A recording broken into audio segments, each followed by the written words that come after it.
नमः शिवाय शान्ताय हराय परमात्मने प्रणतक्लेशनाशाय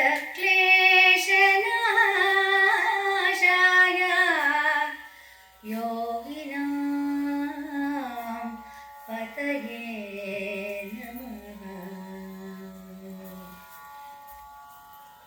रुद्राक्षिधराय भस्मविभूषित देहाय भव्यमङ्गलमूर्तये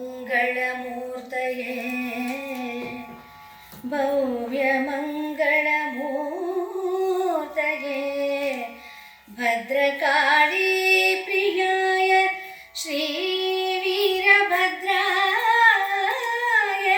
नमो नमः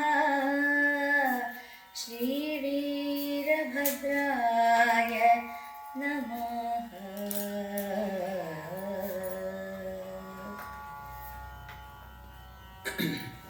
ಎಲ್ಲ ಭಗವದ್ಭಕ್ತರಿಗೂ ನಮಸ್ಕಾರ. ಕನ್ನಡದ ಶ್ರೇಷ್ಠ ಕವಿಗಳಲ್ಲಿ ರಾಘವ ಅಂಕ ಒಬ್ಬ. ಅವನನ್ನು ಷಟ್ಪದಿ ಕಾವ್ಯ ಪ್ರವರ್ತಕ ಅಂತ ಕರೀತಾರೆ. ಷಟ್ಪದಿ ಅಂತನ್ನೋದು ಛಂದಸ್ಸಿನಲ್ಲಿ ಮೊದಲಿಂದ ಇತ್ತು, ಆದರೆ ಅದನ್ನು ಮುನ್ನೆಲೆಗೆ ತಂದು ಅದರಲ್ಲೇ ಒಂದು ಸಂಪೂರ್ಣ ಕಾವ್ಯವನ್ನು ರಚಿಸಿದವರಲ್ಲಿ ಮೊದಲಿಗನೇ. ಕನ್ನಡದಲ್ಲಿ 6 ಷಟ್ಪದಿಗಳಿರ್ತಾರೆ. ಷಟ್ಪದಿ ಅಂದರೆ 6 ಸಾಲುಗಳ ಪದ್ಯ ಷಟ್ಪದಿ. ಶರಾಕುಸುಮ ಭೋಗ ಭಾಮಿನಿ ಪರಿವರ್ತಿನಿ ಮತ್ತು ವಾರ್ಧಕ ಷಟ್ಪದಿ ಅಂತ. ಈ ರಾಘವ ಅಂಕ ಈ ವಾರ್ಧಕ ಷಟ್ಪದಿಯಲ್ಲೂ ಬರೆದಿದ್ದಾನೆ, ಶರಷಟ್ಪದಿಯಲ್ಲೂ ಬರೆದಿದ್ದಾನೆ ಅಂತ ಹೇಳ್ತಾರೆ. ಶರಾಕುಸುಮ ಅಂತೇಳುವಾಗ ಅದು ಒಂದು ಅಸೆಂಡಿಂಗ್ ಆರ್ಡ್ರಲ್ಲಿ ಕಡಿಮೆ ಮಾತ್ರೆಗಳಿಂದ ಹಿಡಿದು ಉದ್ದಂಡ ಷಟ್ಪದಿ ಅಥವಾ ಈ ವಾರ್ಧಕ ಷಟ್ಪದಿಗೆ ಹೆಚ್ಚಿನ ಮಾತ್ರೆಗಳ ತನಕ ಅದು ಏರ್ತಾ ಹೋಗುತ್ತೆ. ಅದಕ್ಕೆ ಒಂದು ನಿಯಮ ಇದು ಆ ಷಟ್ಪದಿಗಳ ಒಂದು ರಚನೆಗೆ. ಅವಾಗೇನಾಗುತ್ತೆ, ಅದು ಲಯ ಬರುತ್ತೆ, ಆಮೇಲೆ ಅದರಲ್ಲಿ ಒಂದು ಸೊಗಸು ಬರುತ್ತೆ. ಬರೀ 6 ಸಾಲು ಬರೆದ ತಕ್ಷಣ ಷಟ್ಪದಿ ಅಂತ ಅದನ್ನು ಗಣನೆಗೆ ತಗೊಳ್ಳೋಕ್ಕಾಗಲ್ಲ. ಆ ಷಟ್ಪದಿಯ ನಿಯಮಗಳನ್ನು ಇದು ಮಾಡಿದಾಗ ನಮ್ಮ ಕನ್ನಡದಲ್ಲಿ ಬಹಳ ಒಂದು ಶ್ರೇಷ್ಠವಾದಂಥ ಒಂದು ಛಂದಸ್ಸಿದು. ಆಮೇಲೆ ಇನ್ನೂ ಒಂದು ವಿಶೇಷವಾಗಿ ಹೇಳಬೇಕು ಅಂದರೆ ಕನ್ನಡದಲ್ಲಿ ಮಾತ್ರ ಇರುವಂಥದ್ದು ಈ ಷಟ್ಪದಿಯ ಒಂದು ಛಂದಸ್ಸಿನ ಪರಿಕಲ್ಪನೆ. ಬೇರೆ ಇದರಲ್ಲಿಲ್ಲ. ಷಟ್ಪದಿಗಳಲ್ಲಿ ಪರಿವರ್ಧಿನಿ ಅಲ್ಲಿ ತನಕ ಹೇಳ್ತಾ ಇದ್ರು. ಆಮೇಲೆ ಇನ್ನೊಂದು ಪರಿವರ್ಧಿನಿ, ಆಮೇಲೆ ವಾರ್ಧಕ, ಆಮೇಲೆ ಉದ್ದಂಡ ಷಟ್ಪದಿ ಅಂತ ಅದರಲ್ಲಿ ಇವನು ಈ ವೀರೇಶ ಚರಿತೆಯನ್ನು ರಾಘವಂಕ ರಚಿಸಿದ್ದಾನೆ. ಅವನು ತನ್ನ ಷಟ್ಪದಿಗಳಂದು ಇದರಲ್ಲೂ ಯಾವುದು ಚಂಪು ಛಂದಸ್ಸಿನಲ್ಲೂ ರಚಿಸಿದ್ದಾನೆ, ಷಟ್ಪದಿಗಳಲ್ಲೂ ರಚಿಸಿದ್ದಾನೆ. ಇದು ಮಾತ್ರ ಉದ್ದಂಡ ಷಟ್ಪದಿ ಅಂತ ಹೇಳ್ತಾನೆ. ಉದ್ದಂಡ ಷಟ್ಪದಿಗೂ ವಾರ್ಧಕ ಷಟ್ಪದಿಗೂ ಆ ಮಾತ್ರೆಯಲ್ಲಿ ವ್ಯತ್ಯಾಸ ಇಲ್ಲ. 20 ಮಾತ್ರೆಗಳು ಬರುತ್ತೆ, ಆದರೆ ಅದನ್ನು ಭಾಗಿಸಿ ಅದನ್ನು ಒಂದು ಲಯ ತರುವುದರಲ್ಲಿ ವ್ಯತ್ಯಾಸ ಇದೆ. 5 ಮಾತ್ರೆಗಳ 4 ಗಣಗಳು ವಾರ್ಧಕ ಷಟ್ಪದಿಯಲ್ಲಿ ಬಂದರೆ 4 ಮಾತ್ರೆಗಳ 5 ಗಣಗಳು ಇದರಲ್ಲಿ ಬರುತ್ತೆ. ಇದು ಮಾತ್ರಾ ಸಂಖ್ಯೆ 2 ಒಂದೇ, ಆದರೆ ಮಾತ್ರೆಯನ್ನು ಒಂದು ವಿಭಾಗಿಸಿ ಅದನ್ನು ಒಂದು ಬೇರೆ ಒಂದು ಲಯ ತಂದಿರೋದ್ರಲ್ಲಿ ಇದು ಉದ್ದಂಡ ಷಟ್ಪದಿ. ಅದರಿಂದ 6 ಷಟ್ಪದಿ ಅಂತ ಹೇಳೋ ಕಡೆ ಈಗ ಅದೊಂದನ್ನು ಉದ್ದಂಡ ಷಟ್ಪದಿ ಹೇಳ್ತಾರೆ. ಈ ಉದ್ದಂಡ ಷಟ್ಪದಿಯಲ್ಲಿ ಇನ್ಯಾರೋ ಒಂದು ಕೆಲವು ಪದ್ಯಗಳನ್ನ ರಚಿಸಿದ್ದಾರೆ ಅಂತ ಹೇಳ್ತಾರೆ. ಅದು ಬಿಟ್ಟರೆ ಉದ್ದಂಡ ಷಟ್ಪದಿಯಲ್ಲೇ ಒಂದು ಕಾವ್ಯವನ್ನು ರಚಿಸಿರೋದು. ಇನ್ನೊಂದೇನೆಂದರೆ ಇದನ್ನು ಸಂಪೂರ್ಣ ಮಹಾಕಾವ್ಯ ಅಂತ ಕರೀಕ್ಕಾಗಲ್ಲ, ಖಂಡಕಾವ್ಯ ಅಂತ ಹೇಳ್ತಾರೆ ಇದನ್ನು. ಖಂಡಕಾವ್ಯಕ್ಕೂ ಮಹಾಕಾವ್ಯ ಅಂದರೆ ಮಹಾಕಾವ್ಯ ಇದರಲ್ಲಿ ತುಂಬ ದೊಡ್ಡದಾದಂತು, ಎಲ್ಲದರಲ್ಲೂ ಕ್ವಾಂಟಿಟಿ ಕ್ವಾಲಿಟಿ ಎಲ್ಲದರಲ್ಲೂ. ಖಂಡಕಾವ್ಯ ಅಂದರೆ ಯಾವುದೋ ಒಂದು ಕಥೆಯನ್ನು ಅದರಲ್ಲಿ ಕೇವಲ ಒಂದು 200 300 ಅಥವಾ 100 150 ಷಟ್ಪದಿಗಳು ಅಥವಾ ಪದ್ಯಗಳಿರ್ಬೋದು, ಅದಕ್ಕೆ ಖಂಡಕಾವ್ಯಗಳು ಅಂತ ಹೇಳ್ತಾರೆ. ಇದು ಒಂದು ಖಂಡಕಾವ್ಯ. ಇದು ಬಹುಶಃ ಅವನು ಕಾವ್ಯವನ್ನು ಬರೆಯುವುದಕ್ಕೆ ಆರಂಭಿಸಿದ ಸಂದರ್ಭಗಳಲ್ಲಿ ಒಂದು ಬರೆದಿದ್ದಿರಬಹುದು ಅಂತಲೂ ವಿದ್ವಾಂಸರು ಒಂದು ಕಲ್ಪನೆಯನ್ನು ಮಾಡ್ತಾರೆ. ಇದು ವೀರೇಶ ಚರಿತೆ. ನೀವು ನೆನ್ನೆ ದಿನ ನೋಡಿರೋ ಹಾಗೆ ವೀರಭದ್ರನ ಒಂದು ಸಾಹಸಗಾಥೆಯ ಒಂದು ಚರಿತೆ ಇದು. ವೀರಭದ್ರ ಅಂದರೆ ಯಾರು ಅಂತಂದರೆ, ನಮಗೆ ವೀರಭದ್ರ ಮೊದಲೇ ಕಾಣಿಸಿಕೊಳ್ಳುವುದು ದಕ್ಷಯಜ್ಞದ ಸಂದರ್ಭದಲ್ಲಿ. ಅದಕ್ಕೆ ಈ ಶಿವಪುರಾಣದಲ್ಲಿದೆ, ಮಹಾಭಾರತದಲ್ಲಿದೆ, ಹೀಗೆ ಬಹಳಷ್ಟು ಪುರಾಣಗಳಲ್ಲಿ ಕಾವ್ಯಗಳಲ್ಲಿ ಈ ವೀರಭದ್ರನ ಅಥವಾ ಈ ದಕ್ಷಯಜ್ಞ ಧ್ವಂಸದ ಕತೆ ಬಂದರೂ ಸಹಿತ ಅದು ಬಹಳ ವಿಶೇಷವಾಗಿ ಇಲ್ಲಿ ಬಂದಿರೋದು ಎರಡು. ಒಂದು ಹರಿಹರ ಕವಿ ಬರೆದಿರುವಂಥ ವೀರಭದ್ರ ರಗಳೆ ಅಂತ, ನಮಗೆ ರಗಳೆ ಕವಿ ಅಂತ ಹೇಳ್ತಾರೆ. ಆ ರಗಳೆ ಅಂತಂದು ಎರಡೆರಡು ಸಾಲುಗಳ ಒಂದು ಛಂದಸ್ಸು. ಅದರಲ್ಲಿ ಲಲಿತಾ, ಉತ್ಸಾಹ, ಮಂದಾನಿಲ ಅಂತ 3 ಥರದ ರಗಳೆಗಳು ಬರುತ್ತೆ. ಅವನು ಸುಮಾರು 100-120 ಶಿವಶರಣರ ಕಥೆಗಳನ್ನು ರಗಳೆಯಲ್ಲೇ ಬರೆದಾನೆ. ಅವನು ಚಂಪು ಕಾವ್ಯದಲ್ಲೂ ಬರೆದಿದ್ದಾನೆ, ಚಂಪು ಶೈಲಿಯಲ್ಲೂ. ಆದರೆ ರಗಳೆಯಲ್ಲಿ ಜಾಸ್ತಿ ಶಿವಶರಣ ಕಥೆಯನ್ನು ಬರೆದಿಂದ ಅವನಿಗೆ ರಗಳೆ ಕವಿ ಅಂತಲೇ ಹರಿಹರನಿಗೆ ಹೆಸರು. ಆ ವೀರಭದ್ರ ರಗಳೆ ಅಂತ ಅನ್ನೋದ್ರಲ್ಲೇ ಅವನು ಬರೆದಿರೋದನ್ನು ಒಂದು ಆಧಾರವಾಗಿಟ್ಕೊಂಡು, ಮತ್ತು ಶಿವಪುರಾಣ ಮತ್ತೊಂದರಲ್ಲಿ ಬರುವಂಥ ದಕ್ಷಯಜ್ಞದ ಕಥೆಯನ್ನು ಆಧಾರವಾಗಿಟ್ಕೊಂಡು ಈ ರಾಘವಾಂಕ ಪರಮ ಶಿವಭಕ್ತ, ಹಂಪೆಯ ವಿರೂಪಾಕ್ಷನ ಭಕ್ತನಾದಂಥವನು ಇದನ್ನು ಹೆಚ್ಚು ಉಜ್ವಲವಾಗಿ, ಒಂದು ತೇಜೋಮಯವಾಗಿ ಈ ಕಾವ್ಯವನ್ನು ರಚಿಸಿದ್ದಾನೆ. ಈ ಕಾವ್ಯದಲ್ಲಿ ಶುರುನಲ್ಲಿ ಕೆಲವು ಪದ್ಯಗಳಂತೂ ಬಹಳ ಅದ್ಭುತವಾಗಿದೆ. ಅವನ ಒಂದು ಲಾಲಿತ್ಯ, ಅವನ ಪದ ಸಂಪತ್ತು, ಅದನ್ನು ಬಳಸುವಂಥ ರೀತಿ ಒಂದು ಅನ್ಯಾದೃಶ್ಯವಾದದ್ದು. ತುಂಬ ಚೆನ್ನಾಗಿರುವಂಥ ಒಂದು ಪದ್ಯಗಳನ್ನು ಬರೀತಾನೆ. ಹಾಗೆ ರಾಘವಾಂಕನ ಹರಿಶ್ಚಂದ್ರ ಕಾವ್ಯದಲ್ಲೂ ಅಂತಹ ಪದ್ಯಗಳು ಬಹಳಷ್ಟಿದೆ. ಇದು ಹರಿಶ್ಚಂದ್ರ ಕಾವ್ಯ ಒಂದು ಕರುಣಾರಸವನ್ನು ಪ್ರಧಾನವಾಗಿ ಉಳ್ಳಂಥ ಕಾವ್ಯ. ಇದು ವೀರರಸದ ಕಾವ್ಯ. ಇದರಲ್ಲೆಲ್ಲ ಏನಂದ್ರೆ ದಕ್ಷ ಇದು ಮಾಡಾದ್ಮೇಲೆ ಅವನು ಶಿವನನ್ನು ಅಪಮಾನಿಸಿ ಆದಮೇಲೆ ಅದರಿಂದ ಅವನಿಗೆ ರೋಷ ಬಂದು ಅವನು ತನ್ನ ಇದರಿಂದ ವೀರಭದ್ರನ ಸೃಷ್ಟಿಸಿದ ಮೇಲೆ ಆ ವೀರಭದ್ರನ ಆಟೋಪ ಆಮೇಲೆ ನಡೆಯುವಂಥ ದಕ್ಷಯಜ್ಞದ ಒಂದು ಧ್ವಂಸಕಾರ್ಯ, ದೇವತೆಗಳು ಇವರುಗಳ ನಡುವಿನ ಯುದ್ಧ, ಹೀಗೆ ಅದು ವೀರರಸ ಪ್ರಧಾನವಾದಂತಹ ಇದು ಕಾವ್ಯ. ಆದರೆ ಇದರದ್ದೇ ಆದಂತಹ ಒಂದು ಸೊಗಡು ಇದರಲ್ಲಿ ಇರುವುದರಿಂದ ಇದನ್ನು ಮಾಡೋದಕ್ಕೂ ಒಂದು ಸಂತೋಷವಾಗುತ್ತೆ. ಆದರೆ ಒಂದೇನು ಅಂದರೆ ಪ್ರತಿಯೊಂದು ಕಾವ್ಯದಲ್ಲೂ ಕವಿಯಾದವನು ತನ್ನ ಕವಿಯ ನಾಯಕನನ್ನು ಅತ್ಯಂತ ಹೆಚ್ಚು ಉತ್ಪ್ರೇಕ್ಷಿಸಿ ತೋರಿಸ್ತಾನೆ. ಆ ಉತ್ಪ್ರೇಕ್ಷೆ ತುಂಬ ಇರ್ತದೆ. ಇನ್ನೊಂದು ಕಾವ್ಯ ಅಂದರೆ ಅದರಲ್ಲಿ ಉತ್ಪ್ರೇಕ್ಷೆ ಇರಲೇಬೇಕು. ಒಂದು ಸುಮ್ಮನೆ ಉದಾಹರಣೆ ಹೇಳೋದಂದರೆ ಉತ್ಪ್ರೇಕ್ಷೆ ಇರಬೇಕು, ಉಪಮೆ ಇರಬೇಕು. ಅದನ್ನು ಉತ್ಪ್ರೇಕ್ಷೆ ಮಾಡಿದ್ರೆ 100 ಜನ ಬಂದರು ಅಂದರೆ ನಮಗೆ ಸೊಗಸೋದಿಲ್ಲ.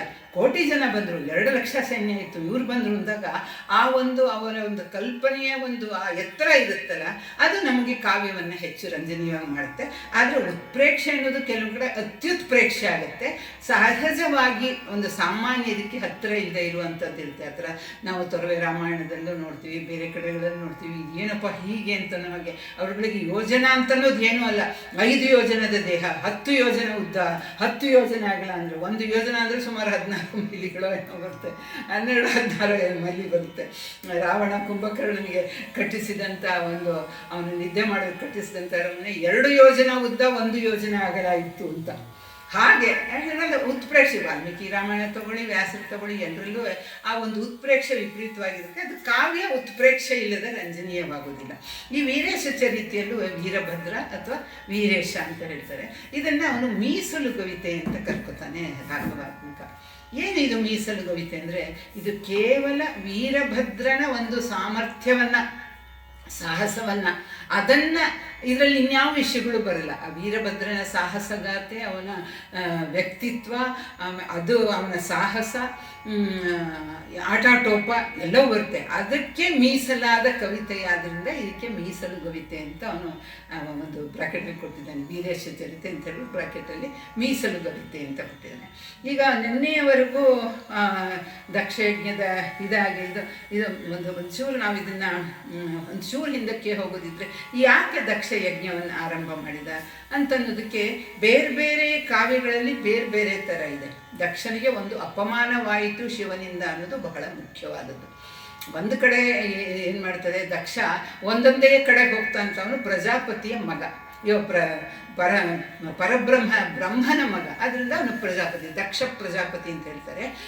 ಮುಂದಿನ ಸಂತಾನಗಳು ಪ್ರಜೆಗಳ ಒಂದು ಸೃಷ್ಟಿಗೆ ಕಾರಣವಾಗುವುದರಲ್ಲಿ ಬಹಳ ಪ್ರಮುಖವಾದ ಪಾತ್ರವನ್ನು ವಹಿಸಿದವನು ದಕ್ಷ ಪ್ರಜಾಪತಿ.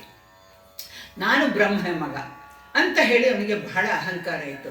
ಈ ಅಹಂಕಾರ ಅಂತನ್ನೋದು ಅಥವಾ ಈ ಒಂದು ಮೌಢ್ಯ ಅಂತನ್ನೋದು ಮನುಷ್ಯನನ್ನು ಯಾವ ಕಾಲದಲ್ಲೂ ಬಿಡುವುದಿಲ್ಲ. ಅದಕ್ಕೆ ನಾವು ಸಾಮಾನ್ಯ ಮಾನವರು ತುಂಬ ಪಶ್ಚಾತ್ತಾಪ ಪಡ್ಕೋಬೇಕಾದಿಲ್ಲ. ಆದರೆ ನಾವು ಒಂಚೂರು ಅದನ್ನು ನಾವು ಮೀರುವುದಕ್ಕೆ ನಾವು ಪ್ರಯತ್ನ ಪಡಬೇಕಷ್ಟೇ. ಈಗ ಅರ್ಜುನನಿಗೆ ಅವನು ಕೃಷ್ಣನೇ ಸದಾಕಾಲ ಜೊತೆಯಲ್ಲಿದ್ದ, ಅವನ ಸ್ನೇಹಿತನಾಗಿ, ಅವನ ಬಂಧುವಾಗಿ, ಅವನ ಸಖನಾಗಿ, ಗೆಳೆಯನಾಗಿ ಎಲ್ಲ ಇದ್ದರೂ ಸಹಿತ ಅವನನ್ನು ಒಂದು ಈ ಮರದ ಅಹಂಕಾರ ಬರೋದಕ್ಕೆ ಶುರುವಾಗುತ್ತೆ. ಅವನಿಗೆ ಸಾಕ್ಷಾತ್ ಕೃಷ್ಣನ ಬಾಯಿಂದ ಅವನು ಗೀತೆಯನ್ನು ಕೇಳ್ತಾನೆ. ಆ ಗೀತೆಯನ್ನು ಕೇಳಿದ ಮೇಲೆ ಅವನಿಗೆಲ್ಲ ಆಗುತ್ತೆ. ಆದರೂ ಕಡೆಯಲ್ಲಿ ಅವನಿಗೆ ಒಂದು ಅಹಂಕಾರದ ಮೌಢ್ಯ ಹೇಗೆ ಕವಿಯುತ್ತೆ ಅಂತಂದರೆ, ಯುದ್ಧ ಮುಗಿದ ಮೇಲೆ ಹೇಳ್ತಾನಂತೆ ಕೃಷ್ಣನಿಗೆ, ಸಾಧಾರಣ ಸಾರಥಿಗೆ ಹೇಳುವ ಹಾಗೆ, ನೀನು ಸಾರಥಿ, ನೀನು ಇದನ್ನು ರಥ ಇಳಿದು ಕುದುರೆಯನ್ನು ಇಟ್ಕೊ, ನಾನು ರಥದಿಂದ ಇಳಿತೀನಿ, ನಾನು ರಥಿಕ ಅಂತ. ಆಗ ಕೃಷ್ಣ ಹೇಳ್ತಾನಂತೆ, ಏನು ತಿಳ್ಕೊಂಬಿಟ್ಟಿದೀಯ ನೀ ಇಳೀನಿ ಅಂತ. ಇಲ್ಲ, ನೀನು ಮೊದಲು ಇಳೀನಿ ಅಂತ. ಕೃಷ್ಣ ಏನು ಮಾಡ್ದ, ಅವನನ್ನು ರಥದಿಂದ ಕೆಳಗೆ ಎಳೆದು ಹಾಕ್ದ. ಆಮೇಲೆ ತಾನು ಇಳಿತಾನೆ ಕೃಷ್ಣ. ಅವನು ಇಳಿದು ಅವನ ಒಂದು ದೇಹದ, ಶರೀರದ, ದಿವ್ಯ ದೇಹದ ಸಂಪರ್ಕವನ್ನು ದಾಟಿ ಅವನು ಬಂದ ತಕ್ಷಣ ರಥ ಭಗ್ಗಂತ ಹತ್ಕೊಂಡು ಉರುಗಿಸಿ ಮಾಡಿ ಕಣ್ಣಿನೆಲ್ಲ ಎದುರಿಗೇನೆ ಬೂದಿಯಾಗಿ ಹೋಗುತ್ತೆ. ಅರ್ಜುನನಿಗೆ ಕಕ್ಕಾಬಿಕ್ಕಿ ದಿಗ್ಭ್ರಮೆ, ಇದೇನಾಯಿತು ಅಂತ ಹೇಳಿದಾಗ, ಏನಂತ ತಿಳ್ಕೊಂಡೆ, ಯುದ್ಧವನ್ನು ನೀನು ಮಾಡಿದ್ದೆ ಅಂತ ತಿಳ್ಕೊಂಡೆ. ಇದಕ್ಕೆ ಕರ್ಣ, ದ್ರೋಣ, ಅಶ್ವತ್ಥಾಮ, ಭೀಷ್ಮ, ಶಲ್ಯ ಇತ್ಯಾದಿಗಳ ಅವರುಗಳ ಮಹಾಮಹಾಸ್ತ್ರಗಳು ಇದಕ್ಕೆ ತಗಲಿದೆ. ಆದರೆ ನನ್ನ ಸಂಪರ್ಕದ ಕಾರಣದಿಂದಾಗಿ ರಥ ಅವನದ್ದು ಎರಡು, ಒಂದು ಶರೀರದ ಸಂಪರ್ಕ, ಇನ್ನೊಂದು ಮಾನಸಿಕ ಸಂಕಲ್ಪ. ನಾವು ಕೇಳ್ಬೋದು, ಹಾಗಾದರೆ ರಥ ಯಾವಾಗಲೂ ಅವನು ಅದರಲ್ಲಿ ಕೂತ್ಕೊಂಡೇ ಇದ್ದಿದ್ನ, ಅವನು ಹೊರಗಡೆ ಬರಲು ಅಂದರೆ ಅವನ ಸಂಕಲ್ಪ ಶಕ್ತಿ ಇತ್ತು. ಯುದ್ಧ ಮುಗಿಯೋ ತನಕ ಇದಕ್ಕೆ ಏನೂ ಆಗಬಾರದು ಅಂಥೇಳಿ.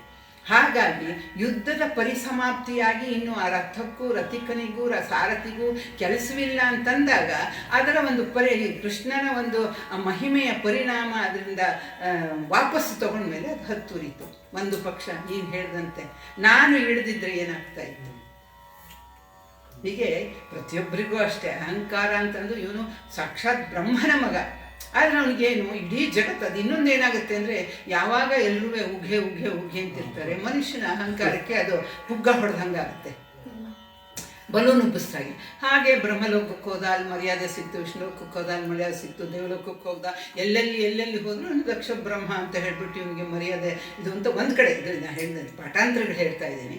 ಹಾಗೆ ನಾನು ಶಿವಲೋಕಕ್ಕೂ ಹೋಗಿ ನಾನು ಮರ್ಯಾದೆ ತಗೊಳ್ತೀನಿ ಅಂತ ಹೋದಾಗ ಶಿವಲೋಕದಲ್ಲಿ ಯಾರೂ ಇವನನ್ನು ಲಕ್ಷಿಸೋದಿಲ್ಲ. ಶಿವ, ಏಕೆಂದರೆ ಅವನಿಗೆ ಗೊತ್ತು ಇವನು ಅಹಂಕಾರದಿಂದ ಮತ್ತನಾಗಿದ್ದಾನೆ. ಭಗವಂತನಿಗೆ ಗೊತ್ತು ಯಾರಿಗೆ ಯಾವಾಗ ಅಹಂಕಾರ ಮೆಟ್ಟುಕೊಂಡಾಗ ಅದನ್ನು ಅಲ್ಲಿಗಲ್ಲಿಗೆ ಕಡಿಯಬೇಕು ಅಂತ. ಆಗೇನಾಗುತ್ತೆ, ಪಾರ್ವತಿ ನೋಡ್ತಾಳೆ, ಸ್ವತಃ ತಂದೆ, ಆದರೆ ತನ್ನ ಗಂಡ ಅವಜ್ಞೆ ಮಾಡ್ತಾ ಇರುವಂಥವನಿಗೆ ನಾನು ಮರ್ಯಾದೆ ಕೊಡಬಾರ್ದು ಅಂತ ಅವಳು ಕೊಡಲ್ಲ.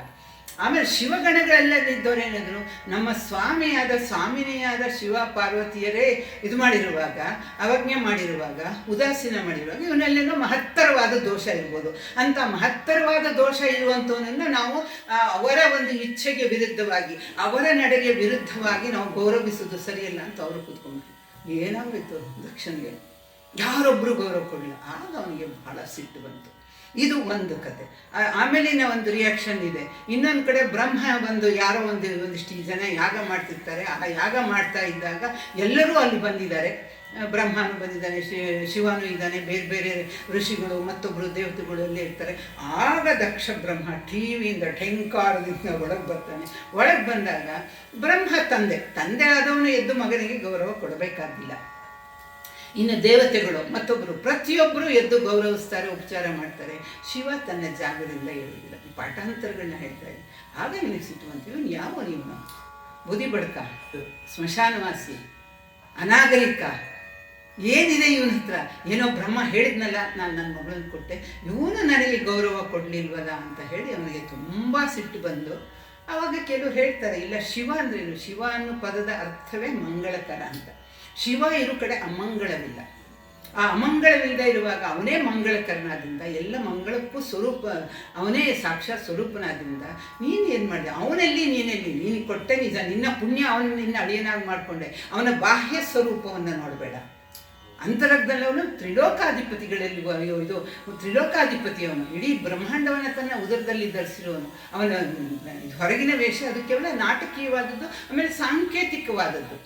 ಮನುಷ್ಯ ಎಲ್ಲವನ್ನೂ ಬಿಡಬೇಕು, ಅದನ್ನು ಸಾಂಕೇತಿಸುವಂತೆ ಅವನು ವಿರಾಗಿಯಾಗಿ ತಿರುಗ್ತಾನೆ.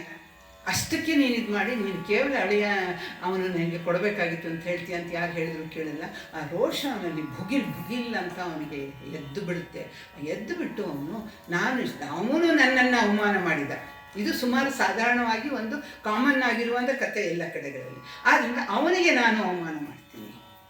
ಟಿಟ್ ಫಾರ್ ಟ್ಯಾಟ್ ಅಂತ ಯೋಚನೆ ಮಾಡಿ ಏನು ಮಾಡೋದು, ಯಾಗವನ್ನು ಮಾಡೋದು.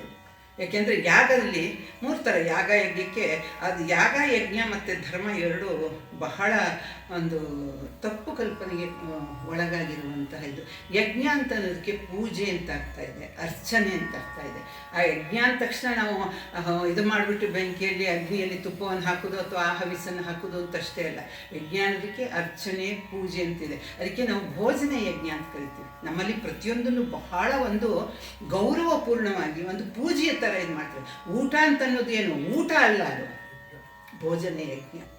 ಅಲ್ಲಿ ಒಂದು ವಿಧಿ ವಿಧಾನವಿದೆ ಊಟ ಮಾಡುವುದಕ್ಕೆ.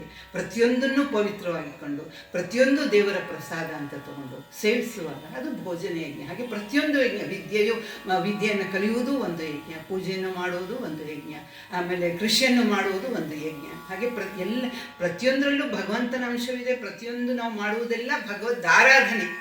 ಯಾವುದನ್ನು ಮಾಡಿದ್ರೂ ನಾವು ಭಗವದ್ ಆರಾಧನೆ ಅಂತ ತಿಳಿದಾಗ ಅದೆಲ್ಲವೂ ಯಜ್ಞ ಆಗುತ್ತೆ. ಆಮೇಲೆ ಇನ್ನೊಂದು ಧರ್ಮ ಅಂತ ಹೇಳ್ತೇನೆ.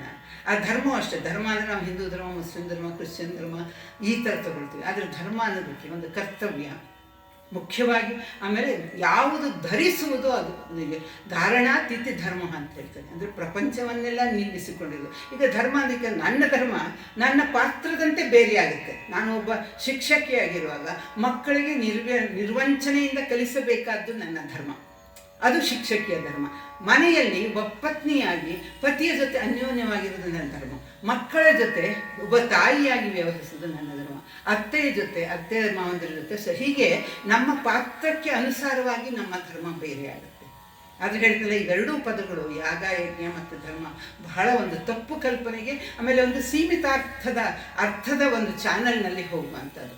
ಹೀಗೆ ಆದರೆ ಇದು ಇದೆ ಯಾಗಗಳಲ್ಲಿ ಜ್ಯೋತಿಷ್ಠೋಮ ಯಾಗ, ಅಗ್ನಿಷ್ಠೋಮ ಯಾಗ, ಪುತ್ರಕಾಮೇಷ್ಟಿ ಯಾಗ, ವಾಜಪೇಯಿ ಯಾಗ, ಸೋಮಯಾಗ ಅಂತ ಹೀಗೆ ಬಹಳಷ್ಟು ಇದೆ. ಅದರಲ್ಲಿ 2 ಥರದ್ದು. ಒಂದು ಇದು ನಿತ್ಯ ಯಜ್ಞ, ಅಂದರೆ ಇದರಲ್ಲಿ ನಾನು ಪೂಜೆ ಅರ್ಚನೆಯನ್ನು ಅರ್ಥದಲ್ಲಿ ತೊಗೊಂಡಿದ್ದೀನಿ. ನಿತ್ಯ ಯಜ್ಞ. ನೈಮಿತ್ತಿಕ ಅಂದರೆ ಯಾವುದೋ ಒಂದು ಕಾರಣದಿಂದ ಮಾಡುವಂಥದ್ದು. ಇನ್ನೊಂದು ಕಾಮ್ಯ ಯಜ್ಞ. ಕಾಮ್ಯ ಅಂದರೆ ನಾವು ಏನೋ ಒಂದು ಬಯಸ್ತೀವಿ, ಹಾಗೆ ಬಯಸಿದ್ದನ್ನು ಪಡೆಯುವುದಕ್ಕೋಸ್ಕರ ದೇವರನ್ನು ಅಥವಾ ಈ ಯಜ್ಞದ ಮೂಲಕ, ಪೂಜೆಯ ಮೂಲಕ, ಹೋಮದ ಮೂಲಕ, ಹವನದ ಮೂಲಕ ಅರ್ಚಿಸುವಂಥದ್ದು ಅದು ಕಾಮ್ಯಕರ್ಮ. ನಾವು ನಮ್ಮ ಪುರಾಣಗಳಲ್ಲಿ ಕಾಣುವಂತಹ ಎಲ್ಲ ಯಾರ್ಯಾರು ಯಾವ ಯಜ್ಞವನ್ನು ಮಾಡಿರ್ತಾರೋ ಅದೆಲ್ಲ ಕಾಮ್ಯ ಯಜ್ಞ ಆಗಿರುತ್ತೆ. ಇಲ್ಲ ಮಕ್ಕಳನ್ನು ಬಯಸಿ, ಇಲ್ವಾ ಚಕ್ರವರ್ತಿ ಪದವಿಯನ್ನು ಬಯಸಿ, ಹೀಗೆ ಎಲ್ಲ ಯಾಗಗಳನ್ನು ಮಾಡ್ತಾರೆ. ಇವನು ಯಾವುದಕ್ಕೆ ಇಲ್ಲಿ 2 ಥರ ಹೇಳ್ತಾರೆ. ಒಂದು ನಿರೀಶ್ವರ ಯಾಗ ಅಂತ ಒಂದು ಕಡೆ ಹೇಳ್ತಾರೆ. ನಿರೀಶ್ವರ ಅಂದರೆ ಈಶ್ವರನೇ ಇಲ್ಲದಂತೆ ಮಾಡುವಂಥದ್ದು, ಅಥವಾ ತಾನು ಈ ಈಶ್ವರನ ಪದವಿಯನ್ನು ಪಡೆಯುವಂಥದ್ದು. ಇಲ್ಲಿ ಇನ್ನೊಂದು ಕಡೆ ಹೇಳ್ತಾರೆ, ಇವನು ಕೇಳ್ತಾನೆ ಅಗ್ನಿಷ್ಠೋಮ ಯಾಗ ಮಾಡುವಂಥ.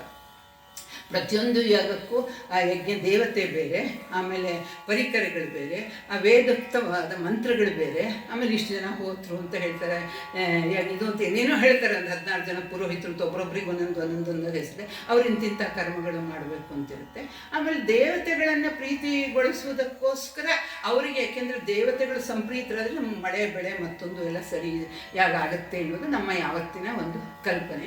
ಇವನಿಗೆ ಏನು ಯಾತಕ್ಕೆ ಮಾಡ್ತಾನೆ ಅಂದರೆ ಈಶ್ವರನನ್ನು ಮೀರಿಸಬೇಕು, ಅಥವಾ ಈಶ್ವರನನ್ನು ಕೆಳಗೆ ಹಾಕಿ ನಾನು ಈಶ್ವರ ಪದವಿಯನ್ನು ಪಡೆಯಬೇಕು. ಆ ಒಂದು ದುಷ್ಟ ಸಂಕಲ್ಪ. ಈಗ ನಮ್ಮ ಅಪೇಕ್ಷೆ ಶುದ್ಧವಾಗಿದ್ದರೆ ನಮಗೆ ಅದ್ರ ಫಲ ಚೆನ್ನಾಗಿ ಸಿಗುತ್ತೆ. ದುಷ್ಟವಾದ ಅಪೇಕ್ಷೆ ಇದ್ರದಕ್ಕೆಲ್ಲ ಬಹಳಷ್ಟು ವಿವರಣೆ ಕೊಡ್ತಾ ಹೋಗೋದು. ಪಾಪ ಸುಮ್ಮನೆ ಅಷ್ಟೊತ್ತಿಂದ ಕಾಯ್ತಾ ಇದ್ದಾರೆ, ಆಯಿತಾ. ನಮ್ಮ ಸಂಕಲ್ಪ ದುಷ್ಟವಾಗಿದ್ದರೆ ಅದ್ರ ಫಲ ನಮಗೆ ಖಂಡಿತ ಒಳ್ಳೆಯದು ಸಿಗಲ್ಲ. ಆದರೆ ಇದರಲ್ಲಿ ಆಗ ನೀವು ಮಾಡಬೇಕು ಅಂತ ಹೇಳ್ತಾನೆ. ಆಗ ತನ್ನ ಒಬ್ಬ ಮಂತ್ರಿಯನ್ನು ಕೇಳ್ತಾನೆ, ವಿದಗ್ಧ ಅಂತನವನನ್ನು. ಅವನ ಜೊತೆ ಮಂತ್ರಾಲೋಚನೆ ಮಾಡಿ ನನ್ನ ಒಂದು ಅಪಮಾನಕ್ಕೆ ನಾನು ಒಂದು ಸೇಡನ್ನು ತೀರಿಸಿಕೊಂಡು ಅದಕ್ಕೆ ಪ್ರತಿಯಾಗಿ ಈಶ್ವರನಿಗೆ ಅಪಮಾನ ಮಾಡಿ, ಯಾಕೆಂದರೆ ತ್ರಿಲೋಕಾಧಿಪತಿಯಾದ ಯಜ್ಞಕ್ಕೆ ಕಾರಣನಾದ ತನ್ನ ಕೇವಲ ಅರ್ಚನೆಯಿಂದ ಯಜ್ಞ ಫಲವನ್ನೆಲ್ಲ ಕೊಡಬಲ್ಲಂತಹ ಮಹಾಮಹಿಮಾನ್ವಿತನಾದವನನ್ನು ಅವಮಾನ ಮಾಡೋದು ಅಂತಂದರೆ ಅದು ತನ್ನ ಒಂದು ಅಪಮಾನಕ್ಕೆ ಸೇಡನ್ನು ತೀರಿಸ್ಕೊಳ್ಳಿ. ಇದು ಕೇವಲ ಹೇಳಿದಲ್ಲ, ಒಂದು ದುಷ್ಟ ಯೋಚನೆ ಪೂರಿತವಾದಂತಹ ಇದು ಕರ್ಮವೇ ವಿನಃ ಒಂದು ಜಗತ್ ಕಲ್ಯಾಣಕ್ಕಾಗಲಿ ತನ್ನ ಕಲ್ಯಾಣಕ್ಕಾಗಲಿ ಅಲ್ಲ. ಅದರಿಂದ ವಿದಗ್ಧನನ್ನು ಕೇಳ್ತಾನೆ ಏನು ಮಾಡಬಹುದು ಅಂತ ಹೇಳಿದಾಗ ಅವನು ನಾನು ಯಜ್ಞವನ್ನು ಮಾಡ್ತೀನಿ ಅಂತ ಹೇಳ್ತಾನೆ.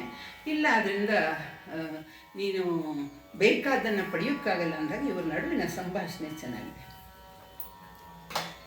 ಎಲ್ಲ ವಸ್ತುಗಳಂ ಪಡೆಯಲ್ಬಲ್ಲುದು ಧರೆಯಲ್ಲದೆ ಧರೆಯಂ ಪಡೆಯಲ್ಬಲ್ಲ ಸುವಸ್ತುಗಳಿಲ್ಲ ಎಂಬುದನರಿಯ ಶಿವನೊಲಿದೊಡೆ ಯಾಗ ಸಹಸ್ರದ ಫಲವಂ ಕುಡಲುಂ ಬಲ್ಲಂ ತಾನಲ್ಲದೆ ಶಿವ ಪದವಿಯ ನೀಯಲ್ಬಲ್ಲವೇ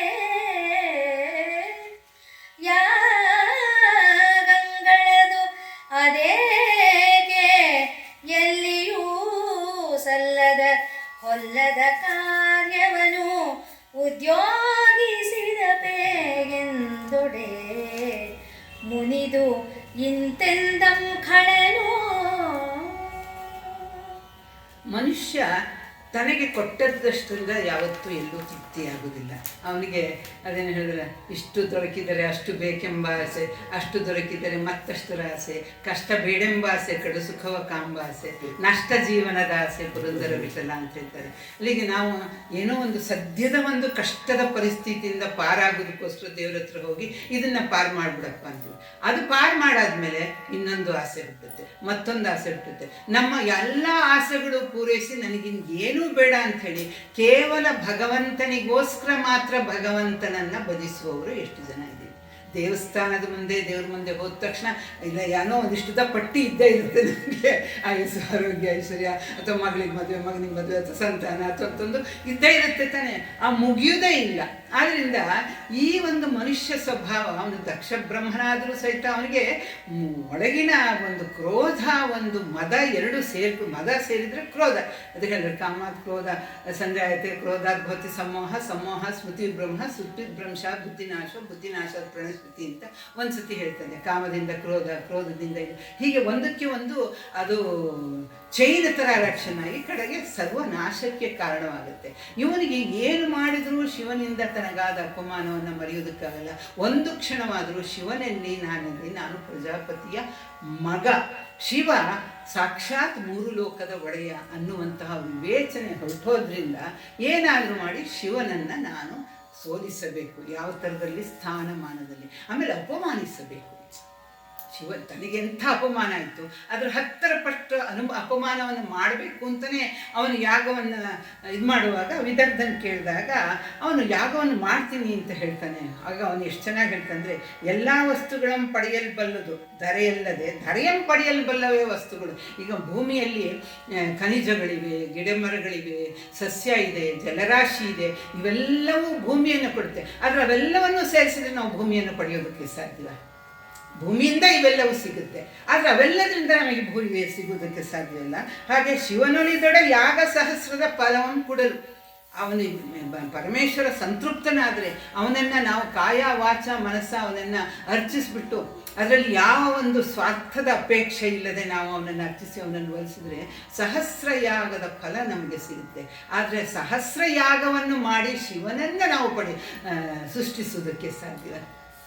ಹೌದು ತಾನೆ? ಇದು ಹೇಗೆ ಅಂತಂದರೆ, ಹಾಲಿನಿಂದ ಮೊಸರು, ಮೊಸರಿನಿಂದ ಬೆಣ್ಣೆ, ಬೆಣ್ಣೆಯಿಂದ ತುಪ್ಪ, ಆದರೆ ತುಪ್ಪದಿಂದ ಮತ್ತೆ ಬೆಣ್ಣೆ, ಬೆಣ್ಣೆಯಿಂದ ಮತ್ತೆ ಮೊಸರು, ಮೊಸರಿಂದ ಮತ್ತೆ ಹಾಲು ಪಡೆಯೋದಕ್ಕೆ ಸಾಧ್ಯವಿಲ್ಲ. ಅದು ಒಮ್ಮುಖವಾದದ್ದು. ಹಾಗೆ ಭಗವಂತನ ಕರುಣೆ ಎನ್ನುವುದುವೆ ಅವನು ಎಲ್ಲವನ್ನು ಕೊಟ್ಟಿದ್ದಾನೆ. ಆದರೆ ಎಲ್ಲವನ್ನು ಕೊಟ್ಟಿದ್ದಾನೆ ಅಂತ ಹೇಳಿ ಇಷ್ಟೊಂದಿದೆ ಅಂತ ಹೇಳಿ ಎಲ್ಲವನ್ನು ನಾವು ಯಾವ ಕೆಮಿಕಲ್ ಕಾಂಬಿನೇಷನ್ನು ಮತ್ತೊಂದು ಏನೇ ಮಾಡಿದ್ರೂ ನಾವು ಭೂಮಿಯನ್ನು ಪಡೆಯೋದಕ್ಕೆ ಸಾಧ್ಯವಿಲ್ಲ. ಆ ಸಹಸ್ರಯಾಗದ ಫಲ ಇದೆ ಅಂಥೇಳಿ ನಾವು ಶಿವ ಪದವಿಯನ್ನು ಪಡೆಯೋದಕ್ಕೆ ಸಾಧ್ಯವಿಲ್ಲ. ಆದ್ದರಿಂದ ಇವೆಲ್ಲ ಯಾತಕ್ಕೆ ನೀನು ಶಿವನನ್ನು ಶರಣು ಹೋಗು ಸಾಕು ಅಂತ ಹೇಳಿದಾಗ, ಅದರಿಂದ ಹೇಳ್ತಾನೆ, ಏಕಿಲ್ಲಿಯ ಸಲ್ಲದ ಹೊಲ್ಲದ ಕಾರ್ಯ, ಇದು ಸಲ್ಲದ್ದು, ಇದು ಒಂದು ಕೀಳಾದಂಥ ಕಾರ್ಯ, ಅದನ್ನು ನೀನು ಉದ್ಯೋಗಿಸಿಕೊಂಡಿದ್ದೀಯಾ ಅಂತ ಆ ಮುನಿ ವಿದಗ್ಧ ಮುನಿ ಹೇಳಿದಾಗ ಖಳನು ಅಂತ ಇಲ್ಲಿ ರಾಘವಂಕ ಉಪಯೋಗಿಸ್ತಾನೆ. ಯಾಕೆಂದರೆ ದಕ್ಷ ಬ್ರಹ್ಮ ಅವನ ಒಂದು ಮಹತ್ವವೂ ಬಹಳ ಹೆಚ್ಚಿಂದಾಯಿತು. ಸೃಷ್ಟಿಯ ಒಂದು ಕಾರ್ಯದಲ್ಲಿ ಅವನು ಬಹಳ ಮಹತ್ತರವಾದ ಪಾತ್ರವನ್ನು ವಹಿಸಿದ್ದಾನೆ. ಈ ಕಶ್ಯಪ ಬ್ರಹ್ಮನಿಂದ ಎಲ್ಲವೂ ಸೃಷ್ಟಿಯಾಯಿತು ಅಂತ ಹೇಳ್ತಾರೆ. ಕಶ್ಯಪ ಬ್ರಹ್ಮನಿಗೆ ತನ್ನ 13 ಜನ ಮಕ್ಕಳನ್ನು ಕೊಟ್ಟು ಮದುವೆ ಮಾಡಿದವನು ದಕ್ಷ.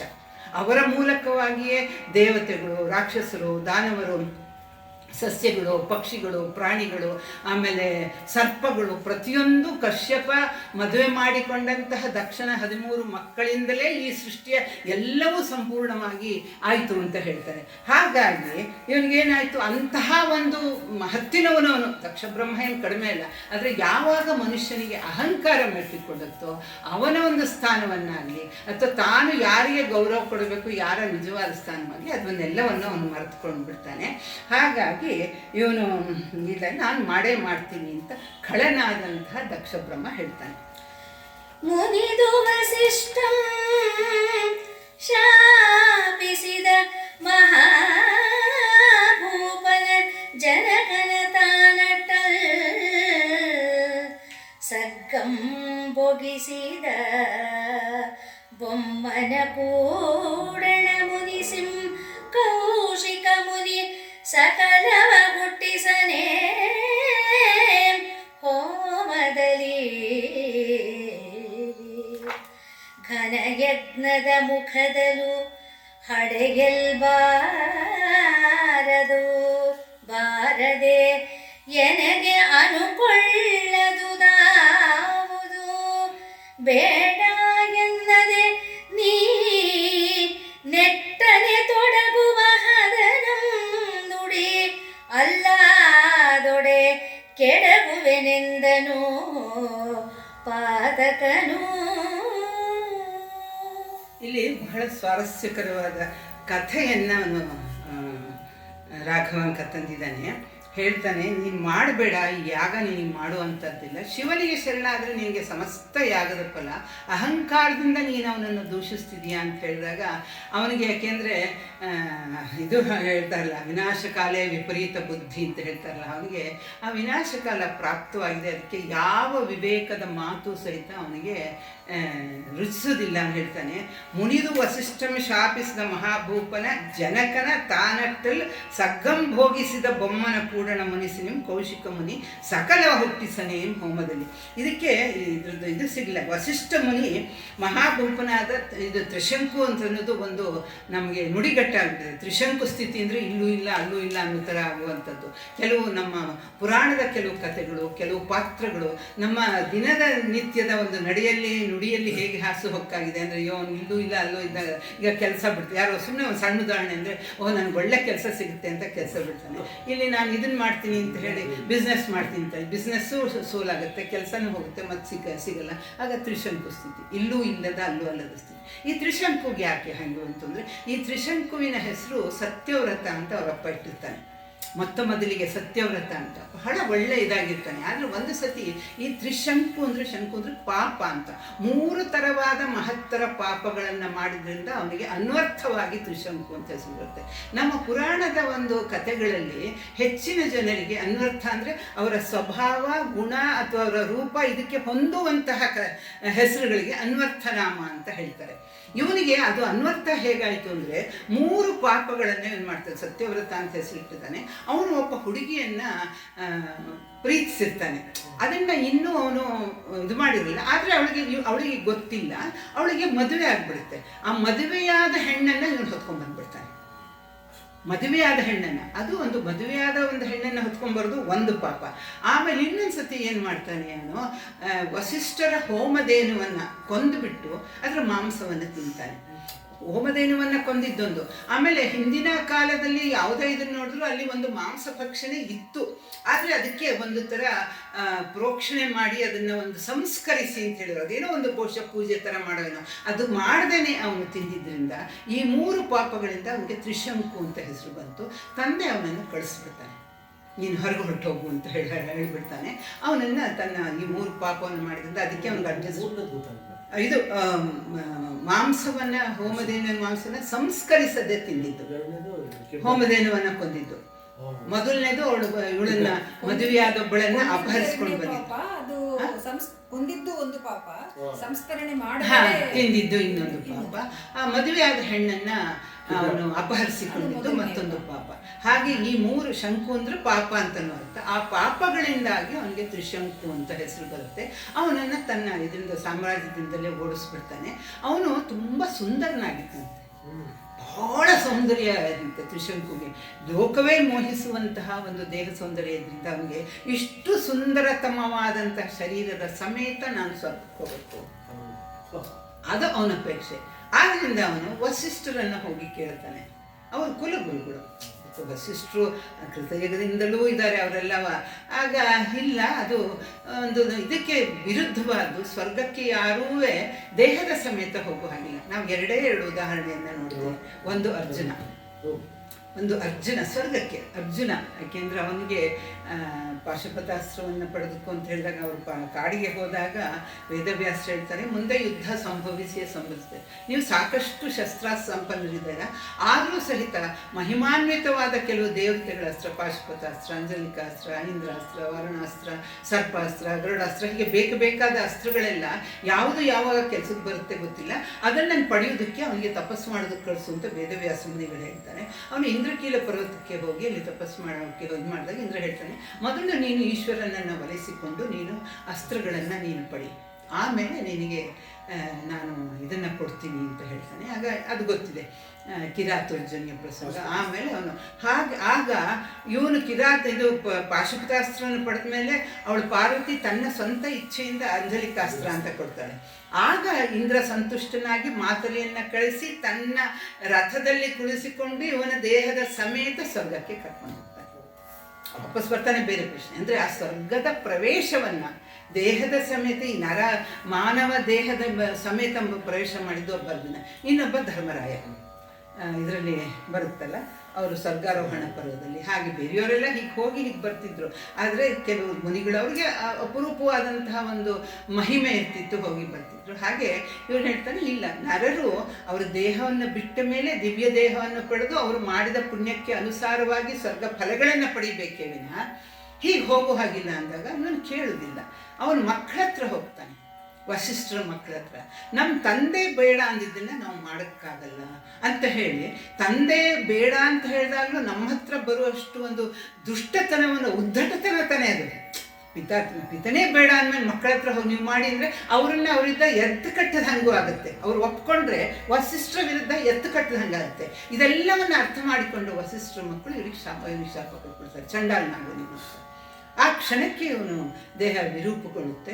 ಆಗ ಆದರೆ ಅವನಿಗೆ ಏನೋ ಒಂದು ಹಠ, ನಾನು ದೇಹದ ಸಮೇತ ಹೋಗಲೇಬೇಕು ಅಂತ ವಿಶ್ವಾಮಿತ್ರನ ಕೇಳ್ತಾನೆ. ಇಲ್ಲಿ ಏನು ಅಂದರೆ ವಿಶ್ವಾಮಿತ್ರರು ಕೌಶಿಕ ಅಂತನೂ ಒಬ್ಬ ರಾಜ, ಅವನು ಯಾವುದೋ ಒಂದು ಯುದ್ಧ ಮಾಡಿ ಬರ್ತಾ ಇರುವಾಗ ವಸಿಷ್ಠರ ಆಶ್ರಮದ ಮೂಲಕ ಅವರು ಹಾದು ಹೋಗುವಾಗ ವಸಿಷ್ಠರು ಕರೆದು ಆ ದೇಶದ ರಾಜ ಉಪಚಾರ ಮಾಡ್ತಾರೆ. ಸಿಕ್ಕಾಪಟ್ಟೆ ಲಕ್ಷಾಂತರ ಸೈನ್ಯಕ್ಕೆ ಅವ್ರಿಗೆ ಬೇಕಾದ ಆಹಾರ ಪಾನೀಯಗಳನ್ನೆಲ್ಲ ಒದಗಿಸಿಕೊಡ್ತಾನೆ. ಇವನೊಬ್ಬ ಬಡ ಮುನಿ, ಇಲ್ಲೊಂದು ಆಶ್ರಮ, ಒಂದಿಷ್ಟು ಹಸುಗಳಿರ್ಬೋದು, ಇಂಥ ಊಟ ಎಲ್ಲ ನಮ್ಗೆ ಹೆಂಗೆ ಸಿಕ್ತು ಅಂತ ಕೌಶಿಕನಿಗೆ ಆಶ್ಚರ್ಯ ಆಗಿ ವಸಿಷ್ಠನನ್ನು ಕೇಳಿದಾಗ ಅವನು ತೋರಿಸ್ತಾನೆ, ಇದು ಹೋಮಧೇನು ನಂದಿನಿ, ಇದು ಇಂದ್ರನಿಂದ ನನಗೆ ಸುರಭಿಯ ಪುತ್ರಿ. ಹೋಮಧೇನು ಇರ್ತಲ್ಲ, ಸುರಧೇನು ಅಂತ ಹೇಳ್ತಾರೆ, ಅದ್ರ ಪುತ್ರಿ. ನನ್ನ ಹೋಮ ಹವನ ಕಾರ್ಯಗಳಿಗೆ ಬೇಕಾಗುವಂಥ ಹಾಲು, ಮೊಸರು, ಬೆಣ್ಣೆ ಇದನ್ನು ನಾನು ಇದರಿಂದ ಪಡಿತೀನಿ. ಅಷ್ಟೇ ಅಲ್ಲ, ಯಾರಾದರೂ ನನಗೆ ಅತಿಥಿಗಳು ಬಂದರೆ ಅವರ ಇಚ್ಛೆಯನ್ನು ಪೂರೈಸ್ಬೋದು ಅಂದಾಗ ರಾಜನಾದ ಮೇಲೆ ಇದೆಲ್ಲ ನನ್ನ ಸೊತ್ತು, ನನಗೆ ಕೊಡು ಅಂತ ಕೇಳ್ತಾನೆ. ಇಲ್ಲ, ಕೊಟ್ಟದ್ದನ್ನು ಕೊಡಲು ಬಾರದು ಅಂತ ಹೇಳ್ತಾನೆ. ಆದರೆ ಅವನ ಮನಸ್ಸಿನಲ್ಲೂ ಅದೇ ಇರುತ್ತೆ. ಕಡೆಗೆ ತನ್ನ ಸೈನ್ಯವನ್ನು ಏನು ಮಾಡ್ತಾನೆ ಅವನು, ನೋಡೋಣ, ನೀವು ಬಲವಂತದಿಂದ ಕಟ್ಕೊಂಡ್ಬನ್ನಿ ಅಂತ. ಆದರೆ ಹಾಗೆ ಕಟ್ಕೊಂಡು ಬರುವಾಗ ಇವಳು ಅದೇನು ಕರುಣಾಪೂರಿತ ದೃಷ್ಟಿಯಿಂದ ಅಕ್ರಂದನ ಮಾಡುವಂಥ ರೀತಿಯಲ್ಲಿ ವಸಿಷ್ಠರನ್ನು ನೋಡಿದಾಗ ಅವರು, ಅಮ್ಮ, ನಿನ್ನ ಶಕ್ತಿಯನ್ನು ಸಾಮಾನ್ಯವಾದಿದ್ದೆ, ನಿನ್ನ ರೋಮಗಳಿಂದ ಕೋಟಿ ಸೈನಿಕರನ್ನು ಸೃಜಿಸು ಅಂತ ಹೇಳ್ತಾರೆ. ಒಂದು ಸತಿ ಮೈ ಹೀಗೆ ಅಲಿಸ್ಕೊಂಡು ಹಾರಿ ನೆಗೆದು ಬಿದ್ದ ತಕ್ಷಣ ಆ ಸೈನಿಕರೆಲ್ಲ ಆ ರೋಮಗಳಿಂದ ವಿಶ್ವಾಮಿತ್ರನ ಸೈನ್ಯವನ್ನು ಸದೆಬಡಿಬಿಡ್ತಾರೆ. ಆಗ ಅವನು ಹೋಗಿ ಏನು ಮಾಡ್ತಾನೆ, ಅಪಮಾನ ಆಗುತ್ತೆ, ಅದು ಎಂಥದ್ದು ಅಂಥೇಳಿ ಅವನು ಅಸ್ತ್ರಾಸ್ತ್ರಗಳನ್ನು ಸಂಪಾದನೆ ಮಾಡ್ಕೊಂಬಂದು ಅದು ಪ್ರಯೋಗ ಮಾಡಿದಾಗ ವಸಿಷ್ಠ ಮುನಿ ಹತ್ರ ಒಂದು ಕಾಲುದಂಡ ಇರುತ್ತೆ. ಅದನ್ನು ಹಿಂಗೆ ಎದುರಿಗಿಟ್ಟಿದ ತಕ್ಷಣ ವಿಶ್ವಾಮಿತ್ರನ ಎಲ್ಲ ಅಸ್ತ್ರಾಸ್ತ್ರಗಳನ್ನು ಅದು ನುಂಗಿ ಹಾಕ್ಬಿಡುತ್ತೆ. ಆಗ ಅವನು ದಿಗ್ಬಲಂ ಕ್ಷತ್ರಿಯ ಬಲಂ ಬ್ರಹ್ಮತೇಜೋ ಬಲಂ ಬಲಂ ಅಂತ ಹೇಳಿ ಆಗ ನಾನು ವಸಿಷ್ಠರಿಗೆ ಸಮಾನವಾದ ಬ್ರಹ್ಮ ನನ್ನ ಏನು ಇಷ್ಟೆಲ್ಲ ಪ್ರಯೋಜನ ಅಂತ ಹಾಗಂತ ಇದು ಇಂಥ ಒಂದು ಛಲದ ಮನುಷ್ಯ ಕ್ಷತ್ರಿಯನಾಗಿ ಹುಟ್ಟಿ ಒಂದು ಬ್ರಹ್ಮರ್ಷಿತ್ವವನ್ನು ಪಡೆದವನು ಏಕೈಕ ವ್ಯಕ್ತಿ ಅಂತಂದರೆ ವಿಶ್ವಾಮಿತ್ರ. ಅಷ್ಟಾದರೂ ಅವನಿಗೆ ವಿಶ್ವಾಮಿತ್ರನ ಮೇಲೆ ಒಳಗಡೆ ಒಂದು ಚೂರು ಇರುತ್ತೆ. ಅದಕ್ಕೆ ಅವನೇನು ಮಾಡ್ತಾನೆ, ತ್ರಿಶಕ್ಕು ಬಂದು ಕೇಳಿದಾಗ ಆಯಿತು ನಾನು ನಿನ್ನನ್ನು ಸ್ವರ್ಗಕ್ಕೆ ದೇಹದ ಸಮೇತ ಕಳಿಸ್ತೀನಿ ಅಂಥೇಳಿ ಕೆಲವರನ್ನೆಲ್ಲ ಕರೆಸಿ ಯಜ್ಞವನ್ನು ಮಾಡೋದಕ್ಕೆ ಶುರು ಮಾಡ್ತಾನೆ. ಯಜ್ಞದ ಪರಿಸಮಾಪ್ತಿಯಲ್ಲಿ ಆಯಿತು ನೀನು ಸ್ವರ್ಗಕ್ಕೆ ಹೋಗು ಅಂಥೇಳಿ ತನ್ನ ಒಂದು ಯಜ್ಞದ ಫಲದ ಬಲವನ್ನು ತನ್ನ ತಪಸ್ಸಿನ ಬಲವನ್ನು ಕೊಟ್ಟಾಗ ಸೀದಾ ಹೀಗೆ ಸ್ವರ್ಗಕ್ಕೆ ಹೋಗ್ತಾನೆ.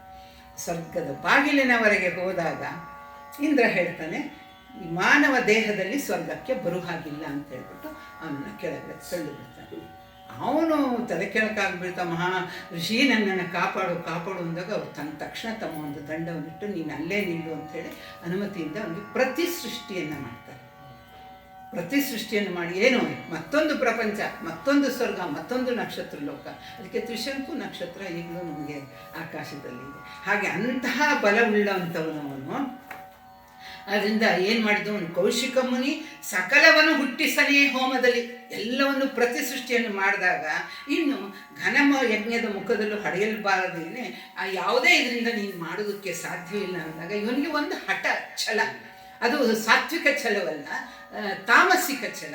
ಅದು ಹೇಳಿದಾಗ ಬೇಡ ಇದನ್ನು ಮಾಡಬೇಡ, ಇದು ನಿನ್ನ ವಿನಾಶವನ್ನು ನೀನು ತಂದುಕೊಳ್ತೀಯ ಅಂಥೇಳಿ ಬೇಡ ಎನ್ನದೆ ನೀನೆಟ್ಟನೆ ತೊಡಗುವ ಹದಂ ನುಡಿ ಇಲ್ಲಾದೊಡೆ ಕೆಡಗುವೆನು ಎಂದನು ಪಾತಕ. ನೀನು ಕೆಟ್ಟು ಹೋಗ್ತೀಯ, ನೀನು ಮಾಡಬೇಡ ಅಂದಾಗ ಇಲ್ಲ ನಾನು ಮಾಡೇ ಮಾಡ್ತೀನಿ ಅಂತ ಇವನು ಹಠ ಹಿಡಿತಾನೆ. ಮುಂದೆ ಇಲ್ಲಿದ್ರೆ ನೀನು ನನ್ನ ಯಜ್ಞವನ್ನು ಮಾಡೋದಕ್ಕೆ ನೀನು ಅನುಮತಿ ಕೊಟ್ಟು ಸಹಕರಿಸದೇ ಇದ್ರೆ ನಿನ್ನನ್ನು ಕೊಂದು ಬಿಡ್ತೀನಿ ಅಂತಲೂ ಆ ವಿದಗ್ಧನಿಗೆ ಮುಂದೆ ಇವನಿಗೆ ಹೇಳ್ತಾನೆ.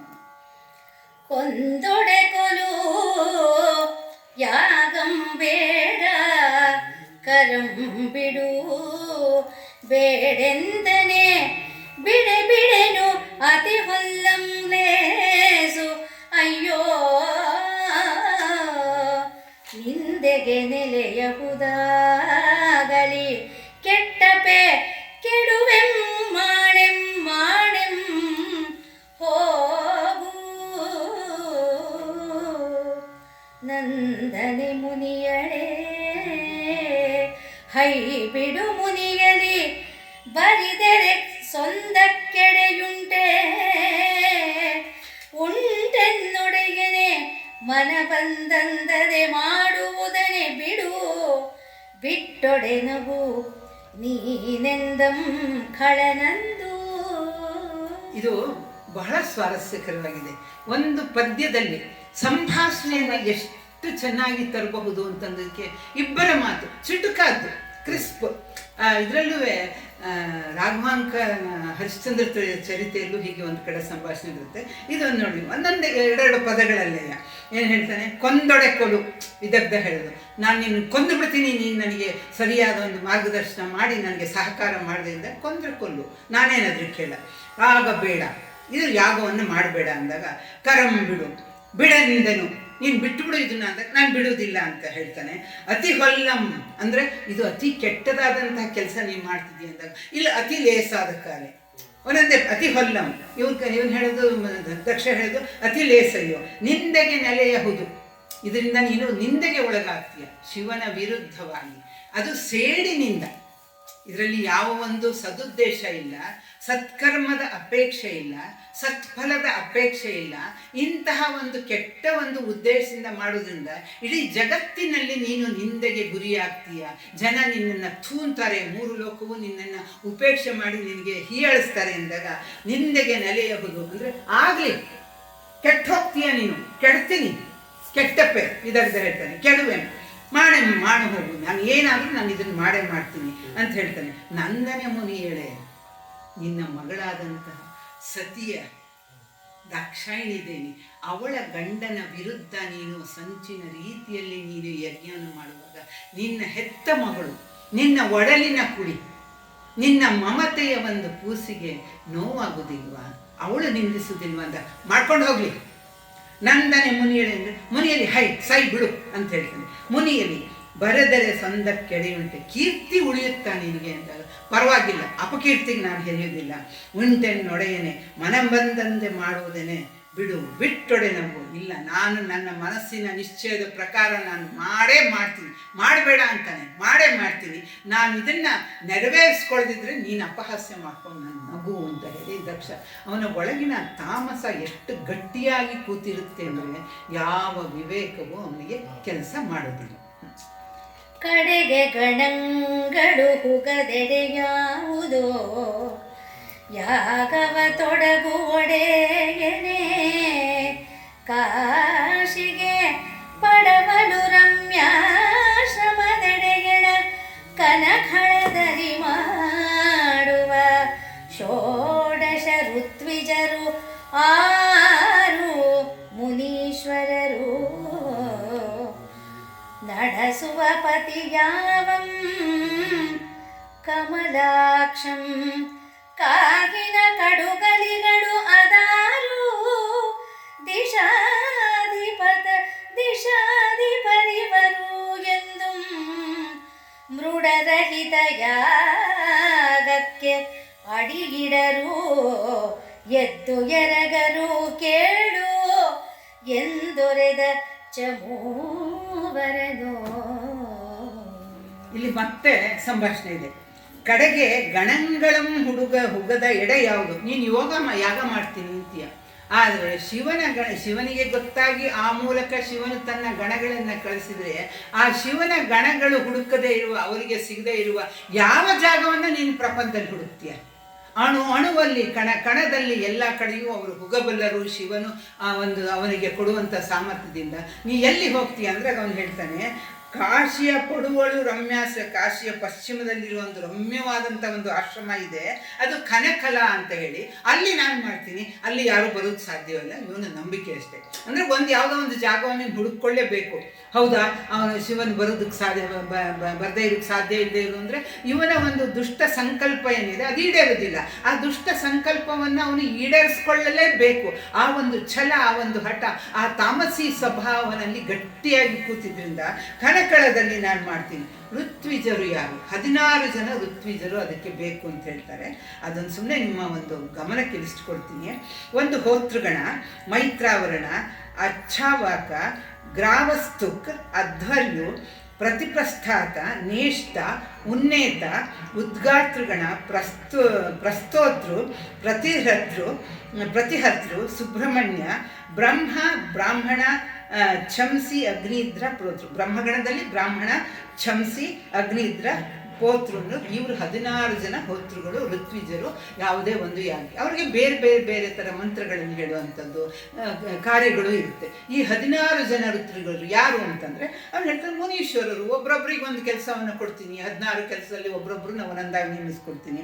ನಡೆಸುವ ಪತಿ ಯಾರು? ಇದನ್ನು ಒಂದು ತನ್ನ ನೇತೃತ್ವದಲ್ಲಿ ಬೇಕಲ್ವ. ಆ ಯಾರು ನಡೆಸ್ಕೊಡ್ತಾ ಅಂದರೆ ಕಮಲಾಕ್ಷನಾದಂಥ ವಿಷ್ಣು ಇದನ್ನು ನಡೆಸ್ಕೊಡ್ತಾನೆ. ಕಾಹಿನ ಕಡುಬಲಿ ಯಾರು? ಯಾಕೆಂದರೆ ಯಜ್ಞದಂತಹ ಅದು ಒಂದು ಸೇಡಿನ ಯಜ್ಞ ಅನ್ನೋದನ್ನು ನಾವು ಜ್ಞಾಪಕ ಇಟ್ಕೋಬೇಕು. ಒಂದು ಸೇಡಿನ ತಾಮಸದ ಯಜ್ಞ, ಒಂದು ಇದನ್ನು ತೀರಿಸ್ಕೊಳ್ಳೋದಕ್ಕೋಸ್ಕರ ಮಾಡುವಂಥ ಯಜ್ಞದಲ್ಲಿ ಅದರ ನಾಳೆ ಶಿವನಿಗೆ ಗೊತ್ತಾದರೆ ಅವನ ಗಣಗಳು ಬಂದಾಗ ಅವರ ಒಂದು ಇದರಿಂದ ಧಾಳಿಯಿಂದ ರಕ್ಷಿಸಬೇಕಾದ್ರೆ ಇದಕ್ಕೆ ಬೇಕೇ ಬೇಕು ತಾನೆ, ಅದನ್ನು ಕಾಪಾಡುವಂಥವ್ರು ಬೇಕು. ಆದ್ದರಿಂದ ಕಾಹಿನ ಕಡುಗಳಿಗಳು ಯಾರು ಅಂದರೆ ದಿಶಾಧಿಪರು, ಅಷ್ಟದಿಕ್ಪಾಲಕರು ಇರ್ತಾರಲ್ಲ ಅವ್ರನ್ನ ಅಂದ್ರೆ ಏನು, ಇಡೀ ಪ್ರಪಂಚದ ಎಲ್ಲವನ್ನೂ ತನ್ನ ಅಧೀನದಲ್ಲಿ ಇಟ್ಕೊಂಡಿರೂ ಇದೀನಿ ಅಂತನ್ನುವಂಥ ಇವನ್ ದಿಕ್ಪಾಲಕರು, ದೇವತೆಗಳು, ಮುನೀಶ್ವರರು, ಆಮೇಲೆ ಕಮಲಾಕ್ಷನಾದ ಕೃಷ್ಣ ಎಲ್ಲರೂ ತನ್ನ ಅಧೀನದಲ್ಲಿ ನಾನು ಹೇಳಿದಂತೆ ಮಾಡ್ತಾರೆ ಅನ್ನುವ ಒಂದು ಮಿತಿಮೀರಿದ ಅಹಂಕಾರದ ನುಡಿಗಳಿಗೂ ದಿಶಾಧಿಪರು ಅಂತ ಹೇಳ್ತಾನೆ. ಆಮೇಲೆ ಇಲ್ಲಿ ಮೃಡಹಿತ ಯಾಗ ಕಡಿಯಿಡ ರೆದ್ದೆರಗರು ಅಂತೇಳಿ, ಇದು ಮೃಡಹಿತ ಅನ್ನೋದನ್ನ ಮೃಡ ಅಹಿತ ಅಂತ ನಾವು ಮಾಡ್ಕೋಬೇಕು. ಅಂದರೆ ಈಶ್ವರನಿಗೆ ಅಹಿತವಾದಂಥ, ಅವನಿಗೆ ಪ್ರೀತಿ ಅಲ್ಲದಂತಹ ಈ ಕಾರ್ಯಕ್ಕೆ ಅವರು ಯಾರೂ ಬರುವುದಿಲ್ಲ. ಅಂದರೆ ಶಿವನ ಭಕ್ತರಾದಂಥವ್ರು ಮುಖ್ಯವಾಗಿ ವಿವೇಚನೆಯುಳ್ಳಂಥವ್ರು ಯಾರು ಸಹಿತ ಈ ಯಾಗಕ್ಕೆ ಬರುವುದಿಲ್ಲ. ಇದನ್ನು ನೀನು ಜ್ಞಾಪಕ ಇಟ್ಕೋ ಅಂತ ಹೇಳ್ತಾನೆ.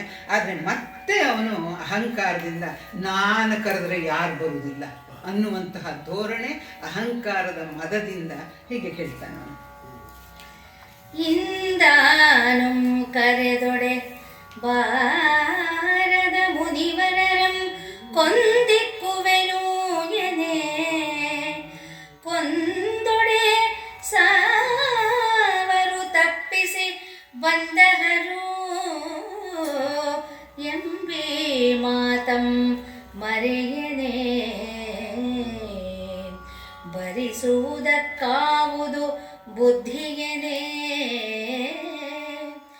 ಇಂದು ಧರನ ನಿಂದೆಗೆ ನಾಡದೆ ಚದುರಿಂ ಕರೆ ತಂದು ಅಧ್ವರಮಂ ಮಾಡಿಸು ಇಂದು ಧರನ ನಿಂದೆಗೆ ನಾಡದೆ ಚದುರಿಂ ಕರೆ ತಂದು ಅಧ್ವರವಂ ಮಾಡಿಸು ಬಲುಹಂ ತೋರಿದೊಡೆ ಎಂದು ನಡೆಯದು ನಡೆಸುವೆಯಾದೊಡೆ ಮಂತ್ರವಿದೆಯನೆ ಕೈಕೊಂಡಂ ಕಳನು ಎಷ್ಟು ಅವನಲ್ಲಿ ಒಂದು ಉದ್ಧಟತನ ಇರುತ್ತೆ ಅಂದರೆ ಅವನು ಬ್ರಹ್ಮನ ಮಗ ದಕ್ಷ ಪ್ರಜಾಪತಿ ಅಷ್ಟೇ. ಅವನನ್ನು ಮೀರಿಸಿದ ದೇವತೆಗಳಿದ್ದಾರೆ, ಅವನನ್ನು ಮೀರಿಸಿದ ವಿಷ್ಣು ಇದ್ದಾನೆ. ಇವನೇನು ಯಾವ ಒಂದು ದೇವತೆಗಳಿಗೆ ಸಮ ಅಂತಲ್ಲ. ಇವನ ಸೃಷ್ಟಿ ಕಾರ್ಯ, ಬ್ರಹ್ಮನ ಸೃಷ್ಟಿ ಕಾರ್ಯಕ್ಕೆ ನೆರವಾಗುವಂತೆ ಸೃಷ್ಟಿಯನ್ನು ಮುಂದುವರಿಸುವುದಕ್ಕೆ ಮಾತ್ರ ಇವನು ಅದವನು. ಆದರೆ ನಾನು ಇಡೀ ತ್ರಿಲೋಕದ ಅಧಿಪತಿ, ನಾನು ಕರೆದ್ರೆ ಯಾರೂ ಬರಲ್ಲ ಅಂತ ಆ ಅಹಂಕಾರ ಇದೆ. ಇಂದಾನು ಕರೆದೊಡೆ ಬಾರದ ಮುನಿವರನು ಕೊಂದಿಕ್ಕುವೆನು. ಯಾರು ಮುನಿಗಳು ನನಗೆ ಕರೆದಾಗ ನಾನು ಬರಲ್ಲ ಅಂತೇಳಿ ನನ್ನ ಆಹ್ವಾನವನ್ನು ತಿರಸ್ಕರಿಸಿದರೆ ಆ ತಿರಸ್ಕಾರಕ್ಕೆ ಪ್ರತೀಕಾರ ಏನು ಅಂದರೆ ಅವರನ್ನು ಕೊಂದು ಹಾಕ್ಬಿಡ್ತೀನಿ. ಅಂದರೆ ಅವನ ಒಂದು ಅಹಂಕಾರ ಮದ ಯಾವ ಮಟ್ಟಕ್ಕೆ ಏನಿದೆ ಅಂದರೆ ಅದು ವಿವೇಚನೆಯನ್ನು ಪೂರ್ತಿ ಕಳೆದುಕೊಂಡು ಬಂದಿದೆ. ಒಂದು ಕ್ಷಣದಲ್ಲಿ ಅವನ ಯೋಚನೆಯನ್ನು ಮಾಡಿದರೆ ಇದು ಅಲ್ಲ, ಇದು ಯಾಗ ನಡೀತಾ ಇರಲಿಲ್ಲ, ನಮಗೆ ಕಾವ್ಯ ಗೊತ್ತಿರಲಿಲ್ಲ, ಬೇರೆ ಪ್ರಶ್ನೆ. ಆದ್ದರಿಂದ ನಾನು ಕರೆದರೆ ಬರುವುದಿಲ್ಲ ಅಂತ ಹೇಳೋ ಮುನಿಗಳನ್ನು ಕೊಂದು ಹಾಕ್ತೀನಿ. ಇವನು ಹೇಳ್ತಾನೆ ನೋಡಿ, ನೀನು ಹೀಗೆ ಕೊಂದೆಡೆ ಸಾವರು ತಪ್ಪಿಸಿ ಬಂದಹರೆಂಬಿ ಮಾತಂ ಮರೆಯನೆ ಭರಿಸುವುದಕ್ಕಾವುದು ಬುದ್ಧಿಯನ್ನು. ನೀನು ಹೀಗೆ ಭಯವನ್ನು ಹುಟ್ಟಿಸಿದ್ರೆ ಬರ್ತಿರೋ ಇಲ್ವ, ಅದೇನು ಗನ್ ಪಾಯಿಂಟಲ್ಲಿ ಇಟ್ಕೊಂಡು ಎಲ್ಲದನ್ನು ಲೂಟಿ ಮಾಡಿದಾಗೆ ಗನ್ ಪಾಯಿಂಟಲ್ಲಿ ಇಟ್ಕೊಂಡಾಗ ಪ್ರತಿಯೊಬ್ಬರಿಗೂ ಜೀವಪ್ರೀತಿ. ಅಂಥವ್ರ ಜೊತೆ ಹೋರಾಡೋದಕ್ಕಾಗಲ್ಲ, ಕೊಟ್ಟು ಬಿಡೋದು ವಾಸಿ. ಹಾಗೆ ನೀನು ಗನ್ ಪಾಯಿಂಟಲ್ಲಿ ಇಟ್ಕೊಂಡು ನೀನು ಎಲ್ಲರನ್ನೂ ಹೆದರಿಸಿ ಬರ್ತೀನಿ ಅಂದರೆ ಅದು ಭಯೋತ್ಪಾದನೆ ಮಾಡಲ್ಲ. ಎಷ್ಟೋ ಜನ ಸಾಯೋದಕ್ಕೆ ತಯಾರಿರ್ತಾರೆ, ಅದನ್ನು ಮುನಿವರರು. ಅದರಿಂದ ಹೀಗೆ ಭಯೋತ್ಪಾದನೆಯನ್ನು ಮಾಡಿದರೆ ಯಾಗಕ್ಕೆ ಬರುವುದಿಲ್ಲ ಅಂತ ಹೇಳಿದಾಗ, ಯಾರೂ ಬರುವುದಿಲ್ಲ ಅಂತ ಹೇಳಿದಾಗ ಒಂಚೂರು ಆ ಅಹಂಕಾರದ ಆ ಶಿಖರದಿಂದ ಒಂದು ಹೆಜ್ಜೆ ಕೆಳಗೆ ಇರ್ತಾನೆ. ಹಾಗಾದರೆ ನೀನು ಹೇಳು ಸರಿ, ನನ್ನ ಯಾಗಕ್ಕೆ ಪ್ರತಿಯೊಬ್ಬರೂ ಬರುವಂತೆ ಮಾಡುವುದು ಹೇಗೆ? ಮಾತಮ್ಮರೆಯಲ್ಲಿ ಭರಿಸುವುದಕ್ಕಾವುದು ಬುದ್ಧಿ, ಯಾವುದು ಉಪಾಯ ಅಂತ ಹೇಳಿದಾಗ, ಇಂದು ಧರನ ನಿಂದೆಯ ನಾಡದೆ ಚದುರಿಂ ಕರೆಯೇ.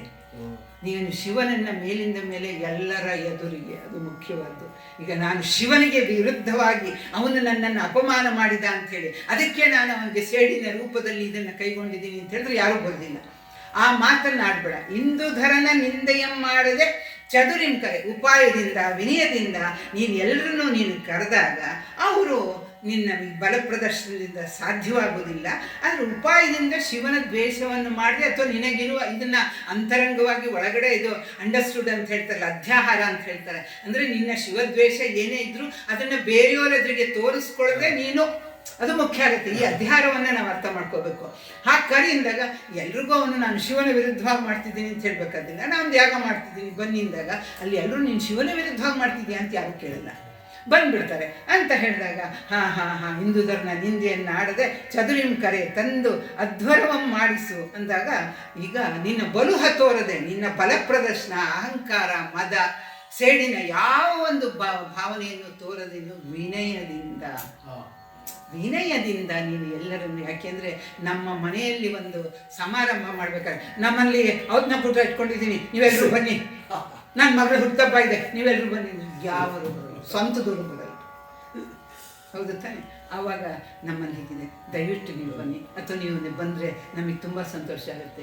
ಆ ಕರೆಯಲ್ಲಿ, ಆಹ್ವಾನದಲ್ಲಿ ಒಂದು ವಿನಯ ಇದ್ದರೆ ಮಾತ್ರ ವಿಶ್ವಾಸ, ಪ್ರೀತಿ ಇವೆಲ್ಲವೂ ಬೆರೆತ ಸುಗಂಧಮಯವಾದ ಆಹ್ವಾನವನ್ನು ಕೊಟ್ಟಾಗ ಅದನ್ನು ಪರಿಗಣಿಸಿ ಬರ್ತಾರೆ. ನಮ್ಮಲ್ಲಿ ಮಾಡ್ತಾ ಇದ್ದೀನಿ, ನೀವು ಬನ್ನಿ, ನಾನು ಯಜ್ಞ ಮಾಡ್ತಾ ಇದ್ದೀನಿ, ನೀವೆಲ್ಲ ಬರಬೇಕು, ಮಾಡ್ಕೋಬೋದು ನೀನು, ಯಾರು ಬರ್ತಾರೆ ನಿಮ್ಮನೆ. ಆದ್ದರಿಂದ ಇವನು ಹೇಳೋದು ಅರ್ಥ ನೋಡಿ, ಬಲುಹಂ ತೋರದೆ, ಅಹಂಕಾರವನ್ನು, ಮದವನ್ನು, ನಿನ್ನ ಹೆಚ್ಚುಗಾರಿಕೆಯನ್ನು ತೋರದೆ ನೀನು ಕರೆದರೆ ನಡೆಸುವೆಯಾದರೆ ಅದು ಉಪಾಯ, ಇದು ಮಂತ್ರ, ಇದು ಯೋಜನೆ, ಅದು ಬರ್ತಾರೆ ಅಂತ ಹೇಳಿದಾಗ ಹಾಂ ಹಾಂ ಹಾಂ ಹೌದು ನೀ ಹೇಳಿ, ಯಾಕೆಂದರೆ ಇವಳಿಗೆ ಮಾಡಬೇಕಾಗಿದೆ. ಈ ಮುನಿ ಯಾರು ಮಾಡಬೇಕಾಗ್ತಿರೋದು? ಬುದ್ಧವಾದ ಹೇಳ್ತಾರೆ ಮುನಿ ಯಾರು? ಅವನ ಮಂತ್ರಿ ಮಂತ್ರಿ ವಿದಗ್ಧ. ವಿದಗ್ಧ ಅನ್ನೋದಕ್ಕೆ ಅರ್ಥ ಪಂಡಿತ, ವಿದ್ವಾಂಸ ಅಂತಲೂ ಅರ್ಥ ಇದೆ. ಅದು ಅವನು ನಿಜವಾದ ಪಂಡಿತ ವಿದ್ವಾಂಸನಾದ್ರಿಂದ ತನ್ನ ಒಂದು ಜೀವಕ್ಕೆ ಹೆದರದೆ ನಿನ್ನನ್ನು ಕೊಂದಾಕ್ತೀನಿ ಅಂತ ಹೇಳಿದಾಗ ಅವನಿಗೆ, ಯಾಕೆಂದರೆ ಯಾರು ಹಿಂದೆ ಹೇಳ್ತಿದ್ರು ಒಳ್ಳೆ ಮಾತು ಹೇಳೋರು ಯಾವಾಗಲೂ ಅಂದರೆ ಹೊಗಳೋರು ನಮ್ಮ ಹಿತವಂತರಲ್ಲ, ನಮ್ಮನ್ನು ತೆಗಳೋರೇ ನಮಗೆ ಹಿತವಂತರು. ಯಾಕೆಂದರೆ ನಮ್ಮ ದೋಷವನ್ನು, ನಮ್ಮ ಬೆನ್ನನ್ನು ನಮಗೆ ತೋರಿಸ್ಕೊಡೋರು. ನಾನು ಏನೋ ಇವತ್ತೊಂದು ಬಟ್ಟೆ ಹಾಕ್ಕೊಂಡು ಬರ್ತಿ ಕರೆಯಾಗಿದ್ರೆ ನನ್ನ ಡ್ರೆಸ್ ಎಷ್ಟು ಚೆನ್ನಾಗಿದೆ ಅಂತ ಹೋದಾಗ ಎಲ್ಲರೂ ಅಯ್ಯೋ ಕರೆಯಾಗಿದೆ, ಅಯ್ಯೋ ಬೇಡ ಬೇಡ ಯಾಕೆ ಹೇಳೋದಂತ. ಕೆಲವರು ನೋಡಿ ಬೆನ್ನ ಹಿಂದೆ ಕರೆಯಾಗಿದೆ, ಹಾಗೆ ಅಂದರೆ ಅದಕ್ಕೆ ಬೆನ್ನ ಹಿಂದೆ ಕರೆಯಾಗಿದೆ ಇದು ಅಂದರೆ ಇರ್ತದೆ. ನಮ್ಮ ತಪ್ಪನ್ನು ತೋರಿಸಿ ಕೊಡುವವರು ನಮ್ಮ ಹಿತವಂತರು. ಸದಾಕಾಲ ನಮ್ಮನ್ನು ಹೊಗಳೋರು, ಹೊಗಳಿ ಹೊನ್ನಶೂಲಕ್ಕೇರಿಸಿದಿರಿ ಅಂತ ಬಸವಣ್ಣವ್ರು ಹೇಳಿದ್ರು. ಅದು ಹೊನ್ನಶೂಲವೇ ಹೌದು, ಯಾಕೆಂದರೆ ಅದು ಒಂಥರ ಬಲೂನ್ ಉಬ್ಬಿದಂಗೆ. ನಮ್ಮ ಒಳಗಿನ ದೋಷಗಳು ಯಾವುದು ಗಣಿಸ್ತೆ ಅದು ಉಬ್ಕೊಂಡು ಹೋದಾಗ ಎಲ್ಲೋ ಒಂದು ಕಡೆ ಅದು ಒಡೆಯುವುದು ಗ್ಯಾರಂಟಿ. ಹಾಗೆ ಒಡೆದಾಗ ನಾವು ಎಲ್ಲೂ ನಿಲ್ಲಲ್ಲ.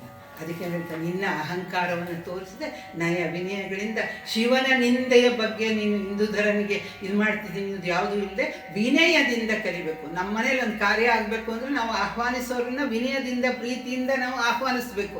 ಅಹಂಕಾರದಿಂದ ಆದರೆ ನೀವು ಮಾಡ್ಕೊ ಹೋಗು ಅಂತ ಸ್ವಂತದವರೇ ಬರಲ್ಲ, ಮಕ್ಕಳೇ ಬರಲ್ಲ. ಮೊನ್ನೆ ಮೇಡಮ್ ಹೊರಗೆ ನಿಂತಿದ್ರು, ಅವ್ರು ಕೇಳ್ಕೊಂಡೆ ಬಂದು ಈಚೆ ಹಾಗೆ ಸಂತೋಷ ಆಗ್ತೀವಿ ಬಂದಿದ್ದು, ನಮಗೂ ಸಂತೋಷ ಕೇಳ್ತಿದ್ದಾರೆ ಹಿರಿಯರು. ಆದ್ದರಿಂದ ನೀನು ಇದು ಮಾಡು, ನೀನು ಹೇಳಿದಂತೆ ಕಾರ್ಯವನ್ನು ಕೈಗೊಳ್ತೀನಿ ಅಂತ ಹೇಳ್ತಾನೆ. ಅದಕ್ಕೆ ಇಲ್ಲಿ ಒಂದು ಪದ್ಯವನ್ನು ಬಹಳ ಚೆನ್ನಾಗಿ ರಾಘವಾಂಕ ಇದು ಮಾಡ್ತಾನೆ. ಉರಗೇಂದ್ರನ ಪದವಂ ಭೂನಾಗದ ಮರಿ ಅಪೇಕ್ಷಿಸಿದಂತೆ ಅಂತ. ಇವನು ಮಾಡ್ತಿದ್ದಾನೆ ಯಜ್ಞವನ್ನು. ಇವನ ಮುಖ್ಯ ಉದ್ದೇಶ ಒಂದು ಶಿವನಿಗೆ ಅಪಮಾನ ಮಾಡೋದು, ಇನ್ನೊಂದು ನಿರೀಶ್ವರ ಯಾಗ ಅಂತಲೂ ಒಂದು ಕಡೆ ಹೇಳ್ತಾರೆ. ನಿರೀಶ್ವರ ಅಂದರೆ ಈಶ್ವರ ಇಲ್ಲದಂತೆ ಮಾಡುವುದು, ನಿರೀಶ್ವರ ಯಾಗ ಅಂತ ಹೇಳಿ ಹೇಳಿ. ಉರಗೇಂದ್ರನ ಪದಮಂ ಭೂನಾಗದ ಮರಿ ಸುರಗಿರಿಯ ಮಹತ್ವವನು ಒಣಮೊರಡಿ ಸಮುದ್ರದ ಭಾಸುರತೆಯನು ಅಡವಿಯ ಕಿರುಗೆರೆ ಕಲ್ಪದ್ರುಮದ ಉದಾರಮನು ಒಣಗಿದ ತಾರೆ ಭರದಿಂ ಪಡೆಯಲ್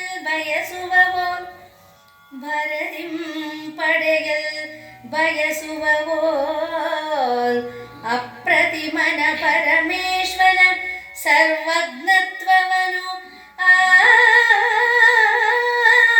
ಆದರದಿಮ್ಮಿಗೆ ಬಯಸುತ್ತ ಗಣಕರನ್ ಆ ಕ್ಷಣದಿಂದ. ಇಲ್ಲಿ ತುಂಬ ಚೆನ್ನಾಗಿ ಕವಿ ಹೇಳ್ತಾನೆ. ನಾವು ಕಾಮ್ಯ ಕರ್ಮ ಅಂತಲೇ ಹೇಳಿದೆ. ಅಂದರೆ ನಮ್ಮ ಅಳವಿನಲ್ಲಿ ನಮ್ಮ ಒಂದು ಯೋಗ್ಯತೆಗೆ ತಕ್ಕಾದುದನ್ನು ಬಯಸಿ ಮಾಡಿದಾಗ ಅದು ನಮ್ಮ ಅಳವಿಗೆ ಸಿಗುತ್ತೆ ಅಥವಾ ಭಗವಂತ ಅನುಗ್ರಹಿಸ್ತಾನೆ. ಇಲ್ಲಿ ಇವನು ಮಾಡ್ತಿರೋದೇನು, ಯಾವ ಥರ ಎಷ್ಟು ಚೆನ್ನಾಗಿ ಹೋಲಿಕೆ ಕೊಡ್ತಾನೆ ಅಂದರೆ ಉರಗೇಂದ್ರನ ಪದವನ್ನು ಭೂನಾಗರ ಮರಿ ಬಯಸುವಂತೆ. ಉರಗೇಂದ್ರ ಅಂದರೆ ಆದಿಶೇಷ ಅಥವಾ ವಾಸುಕಿ, ಇವರೆಲ್ಲ ಸರ್ಪದ ರಾಜರುಗಳು ಅವರೆಲ್ಲ. ಈಗ ಆದಿಶೇಷ ಭೂಮಿಯನ್ನು ಹೊತ್ತಿದ್ದಾನೆ ಅಂತ ಹೇಳ್ತಾರೆ, ವಾಸುಕಿಯನ್ನು ಹಗ್ಗವನ್ನಾಗಿ ಮಾಡಿ ಈ ಸಮುದ್ರ ಮಥನವನ್ನು ಮಾಡೋದು ಇನ್ನು ಕಡಿಮೆ ಕೆಲಸನ. ಅಂಥ ಪದವಿ ಬಯಸುವುದು ಬೇರೆ, ಯೋಗ್ಯತೆಯನ್ನು ಪಡೆಯುವುದು ಬೇರೆ. ಆ ಯೋಗ್ಯತೆ ಇದ್ದಾಗ ಆ ಪದವಿಯ ಸಿಕ್ಕರೆ ಅದಕ್ಕೆ ಬೆಲೆ ಬರುತ್ತೆ. ಯೋಗ್ಯತೆ ಇಲ್ಲದೆ ನಾವು ಪದವಿಯನ್ನು ಬಯಸಿದ್ರೆ ಭೂನಾಗರದ ಮರಿ, ಭೂಮಿಯಲ್ಲಿ ಓಡಾಡುವಂಥ ಒಳ್ಳೆಯೋ ಸಣ್ಣ ಯಾವುದೋ ಒಂದು ಹಾವು ನಾನು ಆದಿಶೇಷನಂತಾಗಬೇಕು, ನಾನು ಉರಗೇಂದ್ರನಂತಾಗಬೇಕು ಅಂದರೆ ಸಾಧ್ಯವೇ? ಅದು ಬಯಸಿದ ರೀತಿಯಲ್ಲಿ ಒಂದು ಭೂಮಿಯ ಒಂದು ಸಣ್ಣ ಹಾವಿನ ಮರಿ ಆ ಸರ್ಪರಾಜನ ಒಂದು ಪಟ್ಟವನ್ನು ಬಯಸಿದ ರೀತಿಯಲ್ಲಿ ಸುರಗಿರಿಯ ಮಹತ್ವವನ್ನು ಒಣಮೊರಡಿ ಅಂತಂದರೆ ಒಂದು ಸಣ್ಣ ದಿಬ್ಬ ಅಥವಾ ಗುಡ್ಡ, ದಿಣ್ಣೆ ಅಂತ ಹೇಳ್ತಾರಲ್ಲ. ದಿಣ್ಣೆ ಅಂದರೆ ಒಂದಿಷ್ಟು ಮಣ್ಣಿನ ಗುಡ್ಡು ಒಂದಿಷ್ಟು ಇದ್ದರೆ ಅದಕ್ಕೆ ದಿಣ್ಣೆ ಅಂತ ಹೇಳ್ತಾರೆ. ಸ್ವಲ್ಪ ದೊಡ್ಡದಿದ್ದರೆ ಬೆಟ್ಟ ಅಂತ ಹೇಳ್ತಾರೆ, ಇನ್ನೂ ದೊಡ್ಡದಿದ್ದರೆ ಪರ್ವತ ಅಂತ ಹೇಳ್ತಾರೆ, ಸಾಲು ಸಾಲಾಗಿದ್ದರೆ ಪರ್ವತದ ಸಾಲು ಅಂತ ಹೇಳ್ತಾರೆ. ಹೌದು ತಾನೆ? ಅಂಥ ಒಂದು ದಿಣ್ಣೆ ಅಥವಾ ಒಂದು ಒಣ ಗುಡ್ಡ ಯಾವುದನ್ನ ಸುರಗಿರಿಯ ಮಹತ್ವವನ್ನು ಬಯಸುತ್ತೆ. ನಾನು ಸುರಗಿರಿ ಅಂತ ಒಂದು ಮಹಿಮೆ ನನಗೆ ಸಿಗಬೇಕು ಅಂತ ಬಯಸಿದ ರೀತಿಯಲ್ಲಿ ಸಮುದ್ರದ ಭಾಸುರತೆಯನ್ನು ಡವಿಯ ಕಿರುಗೆರೆ, ಒಂದು ಸಣ್ಣ ಯಾವುದೋ ಒಂದು ಹಳ್ಳ, ಭೂಮಿಯ ಮೇಲೆ ಇರುವಂಥ ಒಂದು ಸಣ್ಣ ಒಂದು ಹಳ್ಳ, ಏನೋ ಒಂದು 50 ಜನ ನೀರು ಕೊಡಬಹುದಾದ ಹಳ್ಳ, ನನಗೆ ಸಮುದ್ರದ ಒಂದು ಆ ಭವ್ಯತೆ, ಆ ಒಂದು ವಿಶಾಲತೆ, ಆ ಘನತೆ, ಆ ಗಾಂಭೀರ್ಯ, ಅದೆಲ್ಲ ನನಗೆ ಬಯಸಿದೆ. ಸಾಧ್ಯವಾದ ಆ ಸಮುದ್ರವೆಂತಾಗಿದೆ, ಸಾವಿರ ಸಾವಿರ ನದಿಗಳು ಸಾವಿರ ಸಾವಿರ ಸಾವಿರ ವರ್ಷಗಳಿಂದ ಹರಿದು ಹರಿದು ಹರಿದು ಸೇರಿಕೊಂಡು ಅದಕ್ಕೆ ಆ ಯೋಗ್ಯತೆ ಬರುವ ರೀತಿಯೇ ಬೇರೆ. ಹಾಗೆ ಸುರ ಎಂಥದ್ದು, ಸಮುದ್ರದ ಭಾಸುರತೆಯನ್ನು ಡವಿಯ ಕಿರುಗೆರೆ, ಕಲ್ಪದ್ರುಮದ ಉದಾರತೆಯನ್ನು ಒಣಗಿದ ತಾರೆ ಮರ ಅಂತ ಹೇಳ್ತಾರೆ. ತಾರೆ ಮರ ಅಂದರೆ ಒಂದು ಟಿಂಬರ್ ಉಪಯೋಗಿಸುವಂಥದ್ದು. ಇಲ್ಲಿ ಒಣಗಿದ ತಾರೆ ಮರ ಅಂತ ಹೇಳ್ತಾರೆ. ಅದು ಎಷ್ಟು ಅರ್ಥವತ್ತಾಗಿದೆ ನೋಡಿ. ಒಣಗಿ ಹೋಗಿದೆ, ಅದಕ್ಕೆ ಇನ್ನು ಚಿಗುರುವ ಸಾಧ್ಯತೆಯೇ ಇಲ್ಲ. ಅಂತಹ ಒಣಗಿ ಬಿದ್ದಿರುವಂತಹ ಒಂದು ತಾರೆ ಮರ ಕಲ್ಪದ್ರುಮ. ಕಲ್ಪದ್ರುಮ ಅಂದರೆ ಕಲ್ಪವೃಕ್ಷ, ಕೇಳಿದ್ದನ್ನೆಲ್ಲ ಕೊಡುವಂತಹದ್ದು. ಆ ಇದರಲ್ಲಿ ಸ್ವರ್ಗದಲ್ಲಿರುವಂಥದ್ದು ಕಲ್ಪದ್ರುಮ, ಕಾಮಧೇನು, ಚಿಂತಾಮಣಿ. ಚಿಂತಾಮಣಿ ಅಂದರೆ ಚಿಂತಿಸುವುದನ್ನು ಕೊಡುವಂಥದ್ದು ಚಿಂತಾಮಣಿ, ಸ್ಫಟಿಕಮಣಿ. ಇಂಥದ್ದನ್ನು ಅಲ್ಲಿರೋದು 3. ಹಾಗಾಗಿ ಸ್ವರ್ಗದವರಿಗೆ ಯಾವ ಕೊರತೆಯೂ ಇಲ್ಲ. ಇನ್ನು ಕಲ್ಪದ್ರುಮ ಅದು ಏನು ಬೇಕಾದರೂ ಕೊಡುತ್ತೆ. ಸೂರದೇನು ಅದು ಸಹಿತ ಕಾಮಧೇನು. ಕಾಮಧೇನು, ಕಾಮ ಅಂದರೆ ಅಪೇಕ್ಷಿಸುವುದನ್ನು ಕೊಡುವಂತಹ ಹೀಗೆ ಇಲ್ಲಿ ಏನೋ ಕಲ್ಪದ್ರುಮವನ್ನು ಒಣಗಿದ ತಾರೆ ಮರ, ಒಂದು ಸಾಧಾರಣ ಒಂದು ಟಿಂಬರ್, ಇದಕ್ಕೆ ಮರದ ಕೆಲಸಗಳಿಗೆ ತಾರೆ ಮರ ಅಂತ ಹೇಳ್ತಾರೆ. ಅದು ನನಗೆ ಸರಿಯಾಗಿ ಗೊತ್ತಿಲ್ಲ. ನಲ್ಲಿಕಾಯಿನ ಅದು ಅಳಲೆಕಾಯಿ, ತಾರೆಕಾಯಿ, ನಲ್ಲಿಕಾಯಿ. ಹೌದು ಹೌದು. ಆ ತಾರೆ ಮರ ಅದು ಒಣಗಿದ ತಾರೆ ಮರ. ನೀವು ನೋಡಿ ಎಷ್ಟು ಅರ್ಥವತ್ತಾಗಿದೆ ಪದ ಉಪಯೋಗಿಸೋದು. ಒಂದು ಜೀವಂತ ಮರ ಆದರೆ ಅದು ಬೆಳೀತಾ ಇರುತ್ತೆ, ಆದರೆ ಅದು ಒಣಗಿ ಹೋಗಿದೆ, ತನ್ನ ಒಂದು ಬೆಳೆಯುವ ಆಯಸ್ಸನ್ನು ಕಳೆದುಕೊಂಡು ಇನ್ನು ಕೇವಲ ಅದೊಂದು ಏನೋ ಒಂದು ಟಿಂಬರೋ ಆಗಿ ಅದಕ್ಕೂ ಅಥವಾ ಸೌದೆ ಆಗಿ ಹೋಗುವಂಥ ಅಂತ ಸತ್ತ ಮರ. ಅದು ಕಲ್ಪದ್ರುಮದ ಒಂದು ಆ ಉದಾರತೆಯನ್ನು, ಅದು ಕೇಳಿದ್ದನ್ನು ಕೊಡುವಂಥದ್ದನ್ನು ಬಯಸಿದ ರೀತಿಯಲ್ಲಿ ಪಡೆಯಲು ಬಯಸುವುದು ಅಪ್ರತಿಮನಾದಂತಹ ಜಗತ್ತಿನಲ್ಲಿ ಅವನಿಗೆ ಯಾರೂ ಸರಿ ಇಲ್ಲದಂತಹ ಪರಮೇಶ್ವರನ ಸರ್ವಜ್ಞತ್ವವನ್ನು ಇವನು ಬಯಸಿ ಒಂದು ಇದನ್ನು ಈ ಯಜ್ಞವನ್ನು ಮಾಡ್ತಾ ಇದ್ದಾನಲ್ಲ ಅಂತ ಹೇಳಿ ಇಲ್ಲಿ ಕವಿ ಹೇಳ್ತಾನೆ. ಅಂದ್ರೇನು, ಯಾವುದಕ್ಕೆ ಹೋಗಲಿಕ್ಕೆ ಇಲ್ಲ. ದಕ್ಷನಿಗೆ ಪರಮೇಶ್ವರನ ಕಾಲ ಧೂಳಿಯಲ್ಲಿ ಇರುವಂತಹ ಯೋಗ್ಯತೆಯೂ ಇಲ್ಲದಂಥವನಿಗೆ ಪರಮೇಶ್ವರನ ಪದವನ್ನು, ಇದು ಕೇವಲ ಸೇಡಿನಿಂದ ಪ್ರೇರಿತವಾದದ್ದು, ಮದದಿಂದ ಪ್ರೇರಿತವಾಗಿ ಮಾಡ್ತಾ ಇರುವಂಥದ್ದು. ಹರಿಯಲ್ಲಿಗೆ ವಾಣೀಶ್ವರನಲ್ಲಿಗೆ ದಿಗಧೀಶ್ವರರಲ್ಲಿಗೆ ಸರ್ವ ಅಮರರಲ್ಲಿಗೆ ವಿದ್ಯಾಧರರಲ್ಲಿಗೆ ನೆರೆಕಿನ್ನರರಲ್ಲಿಗೆ ಸರಿಖೇಚರರಲ್ಲಿಗೆ ಮನ್ನಣೆಯ ಗರುಡ ಉರಗ ಗೋಖ್ಯಕ ಗಂಧರ್ವ ಮರುದ್ಗಣ ತುರಗಾನನ ಮುಖ್ಯರ್ ಮತ್ತರ್ ಅವರಿವರೆನ್ನದೆ ಬರಬರದಟ್ಟಿದ ನಿಂದೆ ಬರಬೇಕೆಂದು ಓರೆಗಡಂ ಪಾಪಾತುರನು ಬರಬರದಟ್ಟಿದನು. ಏನಾದರೂ ಸರಿ ಆ ಯಾಜ್ಞವನ್ನು ಮಾಡಲೇಬೇಕು. ಕಡೆಗೆ ಅವನು ಹೇಳಿದ ಮಾತಿಗೆ ಒಪ್ಪಿದಂತೆ ನಟಿಸ್ತಾನೆ. ಶಿವದ್ವೇಷವನ್ನು ನೀನು ತೋರಿಸದೆ, ಅದು ಮುಖ್ಯ. ಎಲ್ಲರಿಗೂ ಇವನು ನಾನು ಶಿವನ ವಿರುದ್ಧವಾಗಿ ಅಂದರೆ ಹೋಗಿ ನಡಿ ಬರಲ್ಲ ಅಂತಾರೆ. ಆ ಪ್ರಸ್ತಾಪವನ್ನೇ ಮಾಡದೆ, ಇಂದುಧರನ ದ್ವೇಷದ ಪ್ರಸ್ತಾಪವನ್ನೇ ಮಾಡದೆ, ನೀನು ವಿನಯದಿಂದ, ನಾವು ಎಷ್ಟು ದೊಡ್ಡವನ್ನ ಕಾರ್ಯವನ್ನು ಮಾಡಬೇಕಾದ್ರೆ ಅಷ್ಟೇ ಒಂದು ಪ್ರಮಾಣದ ವಿನಯ ಇರಬೇಕು. ಆ ವಿನಯವಿದ್ದಾಗ ಮಾತ್ರ ಜನರು ನಮ್ಮ ಆಹ್ವಾನವನ್ನು ಸ್ವೀಕರಿಸ್ತಾರೆ.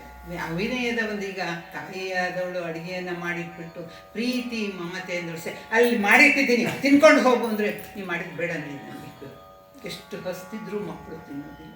ಯಾಕೆಂದರೆ ಮನುಷ್ಯನ ನಡೆಯಲ್ಲಿ ಬಹಳ ಮುಖ್ಯವಾದದ್ದು ಒಂದು ಅಹಂಕಾರರಹಿತವಾದದ್ದಂತ, ವಿನಯಪೂರಿತವಾದದ್ದಂತ. ಅದಕ್ಕೆ ವಿದ್ಯೆಯಾಗಲಿ ಒಂದು ಸ್ಥಾನವಾಗಲಿ, ಅದು ಹೇಳ್ತಾರಲ್ಲ, ವಿದ್ಯಾ ದಧಾತಿ ವಿನಯಂ ವಿನಯಾದ್ಯಾತಿ ಪಾತ್ರತಂ ಪಾತ್ರತ್ವಂ ಧನಮಾಪ್ನೋತಿ ಧನಾತ್ ಧರ್ಮ ತತಃ ಸುಖಂ ಅಂತ ಹೇಳ್ತಾರೆ. ವಿದ್ಯೆ ಎನ್ನುವಾಗ ಯಾವುದೇ ಥರದ ವಿದ್ಯೆ ಅಥವಾ ಅದ್ರ ಸ್ಥಾನವೂ ಆಗ್ಬೋದು. ಆ ಸ್ಥಾನದಲ್ಲಿ ಏರ್ತಾ ಹೋದಂಗೆ ನಾವು ಹೇಳ್ತಾರಲ್ಲ, ನಾವು ನೆಲದ ಮೇಲೆ ಇರುವಾಗ ನಮ್ಮ ಜಗತ್ತು ಬಹಳ ನಾವೊಂದು ಇಷ್ಟು ದೊಡ್ಡ ಮನೆ ಇದೆ, ಇಷ್ಟಿದೆ, ನಾನು ಇಷ್ಟು ಎತ್ತರ ಇದ್ದೀನಿ, ನಾನು ಇಷ್ಟು ಗಾತ್ರ ಇದ್ದೀನಿ. ಇನ್ನೊಂದು 10 ಮಹಡಿ ಹತ್ತು ನೋಡಿ, ಆವಾಗ ಅಯ್ಯೋ ಎಷ್ಟಿದು, ಒಂದು ಪರ್ವತದ ಮೇಲೆ ಹತ್ತು ನೋಡಿ, ನಾವು ಏನು ಎಷ್ಟು ಕ್ಷುಲ್ಲಕ, ಈ ಪ್ರಪಂಚ ಎಷ್ಟು ವಿಶಾಲವಾದದ್ದು. ಆವಾಗ ನಮ್ಮ ಅಸ್ತಿತ್ವಕ್ಕೆ ಏನೂ ಬೆಲೆ ಇಲ್ಲ. ನಾವು ತೀರಾ ಕ್ಷುಲ್ಲ ಜೀವಿಗಳು ಅಂತ ನಮ್ಗೆ ಅರ್ಥವಾಗಬೇಕಾದ್ರೆ ಎತ್ತರಕ್ಕೆ ಹೋಗಬೇಕು. ಅಂದ್ರೇನರ್ಥ, ಸ್ಥಾನದಲ್ಲಿ, ಮಾನದಲ್ಲಿ, ಯೋಗ್ಯತೆಯಲ್ಲಿ ನಾವು ಎತ್ತರಕ್ಕೆ ಹೋಗ್ತಾ ಹಾಗೆ ಅಹಂಕಾರ ನಮ್ಮಿಂದ ಕಳಚಿಕೊಂಡು ಹೋಗಬೇಕು. ಹಾಗೆ ಹೋಗದೇ ಇದ್ದರೆ ನಾವು ಎತ್ತರದ ಸ್ಥಾನದಲ್ಲಿರುವುದಕ್ಕೆ ಯೋಗ್ಯರಲ್ಲ. ಆದ್ದರಿಂದ ಇವನೇನು ಮಾಡ್ತಾನೆ, ವಿನಯದಿಂದಲೇ ಕಳಿಸ್ತಾನೆ, ಎಲ್ರಿಗೂ ಕಳಿಸ್ತಾನೆ. ಯಾರ್ಯಾರಿಗೆ? ಹರಿಯಲ್ಲಿಗೆ, ವಾಣೀಶ್ವರನಲ್ಲಿಗೆ, ವಿಷ್ಣುವಿಗೆ, ಬ್ರಹ್ಮನಿಗೆ, ದಿಕ್ಪಾಲಕರಿಗೆ, ಆಮೇಲೆ ಎಲ್ಲ ದೇವತೆಗಳಿಗೆ, ವಿದ್ಯಾಧರರು, ಕಿನ್ನರು, ಕಿಂಪುರುಷರು, ಕೇಚರರು, ಯಕ್ಷರು, ಗಂಧರ್ವರು ಅಂತ ಹೇಳಿ ದೇವತೆಗಳಲ್ಲಿ, ಆಮೇಲೆ ವಸುಗಳು, ಆಮೇಲೆ ವಾಲಕಿಲ್ಯರು, ಆಮೇಲೆ ವಿಶ್ವೇ ದೇವತೆಗಳು ಅಂತ ಹೀಗೆ ದೇವತೆಗಳಲ್ಲಿ ಒಂದೊಂದು, ಪಿತೃದೇವತೆಗಳು, ಇದೆಲ್ಲ ದೇವತೆಗಳಲ್ಲಿ ಒಂದೊಂದು ಪಂಗಡ. ಅಂದ್ರೇನು, ಸಮಸ್ತ ಪ್ರಪಂಚದಲ್ಲಿರುವ, ಬ್ರಹ್ಮಾಂಡದಲ್ಲಿರುವ ಸಮಸ್ತ ಜೀವಿಗಳು ಎಲ್ಲರೂ ಇವನ ಒಂದು ಯಾಗಕ್ಕೆ ಬರಬೇಕು ಅಂಥೇಳಿ ಪ್ರತಿಯೊಬ್ಬರಿಗೂ ಕಳಿಸ್ತಾನೆ. ಗರುಡರು, ಉರಗರು, ಗುಹ್ಯಕರು, ಗಂಧರ್ವರು, ಮರುತ್ಗಣಗಳು, ತುರಗಾನನರು ಅಂದರೆ ಈ ಕಿಂಪುರುಷರು ಅಂತ ಹೇಳ್ತಾರೆ, ದೇವತೆಗಳಲ್ಲಿ ಒಂದು ಪಂಗಡ. ಅವರಿಗೆ ಕುದುರೆಯ ಮುಖ ಮನುಷ್ಯನ ತಲೆ, ಅಥವಾ ಮನುಷ್ಯನ ತಲೆ ಕುದುರೆಯ ಮುಖ, ಒಂಥರ ಆಡ್ ಕಾಂಬಿನೇಷನ್. ಅವರು ನಮ್ಮ ಮನುಷ್ಯರ ಥರ ಇರಲ್ಲ, ಮನುಷ್ಯರ ಮುಖ ಕುದುರೆಯ ತಲೆ, ಅಥವಾ ಕುದುರೆಯ ಮೈ ಮನುಷ್ಯರ ತಲೆ. ಜನಪದ ಮೇಳದಲ್ಲಿ ಕುದುರೆ, ಅದೆಲ್ಲ ಅವೆಲ್ಲ ಹಿಂದೆ ನಮ್ಮ ಇದರಿಂದನೇ ಪ್ರೇರಿತವಾದದ್ದು. ಕೀಲ್ಗೊಂಬೆ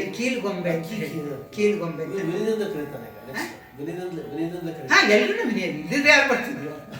ಅವನು ಹೇಳ್ತಾನಲ್ಲ, ವಿನಯದಿಂದ ನಿನ್ನ ಬಲುಹಂ ತೋರದೆ ಅಂತ ಹೇಳ್ತಾನೆ.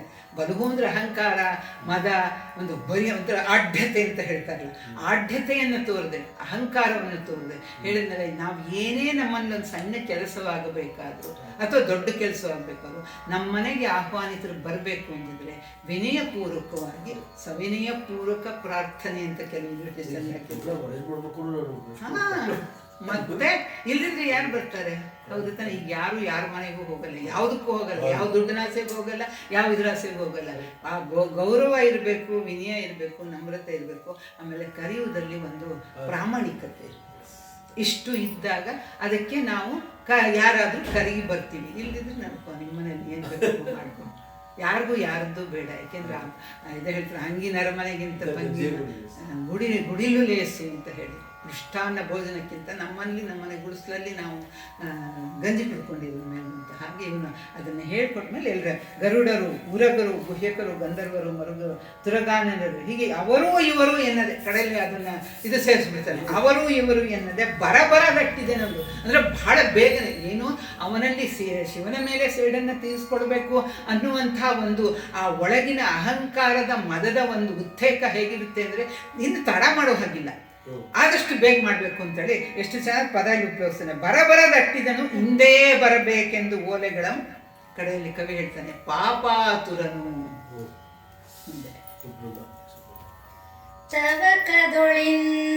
ಚವಕದೊಳಿಂದೆನ್ನದೆ ಕಾಶಿಗೆ ಪಡವಲು ತೋರುವ ರಮ್ಯಾಶ್ರಮದೆಡೆಯನ ಕನಖಡವೆಂದೆನಿಸುವ ಪುರದಲ್ಲಿ ನೆರೆದೊಗ್ಗಿಂ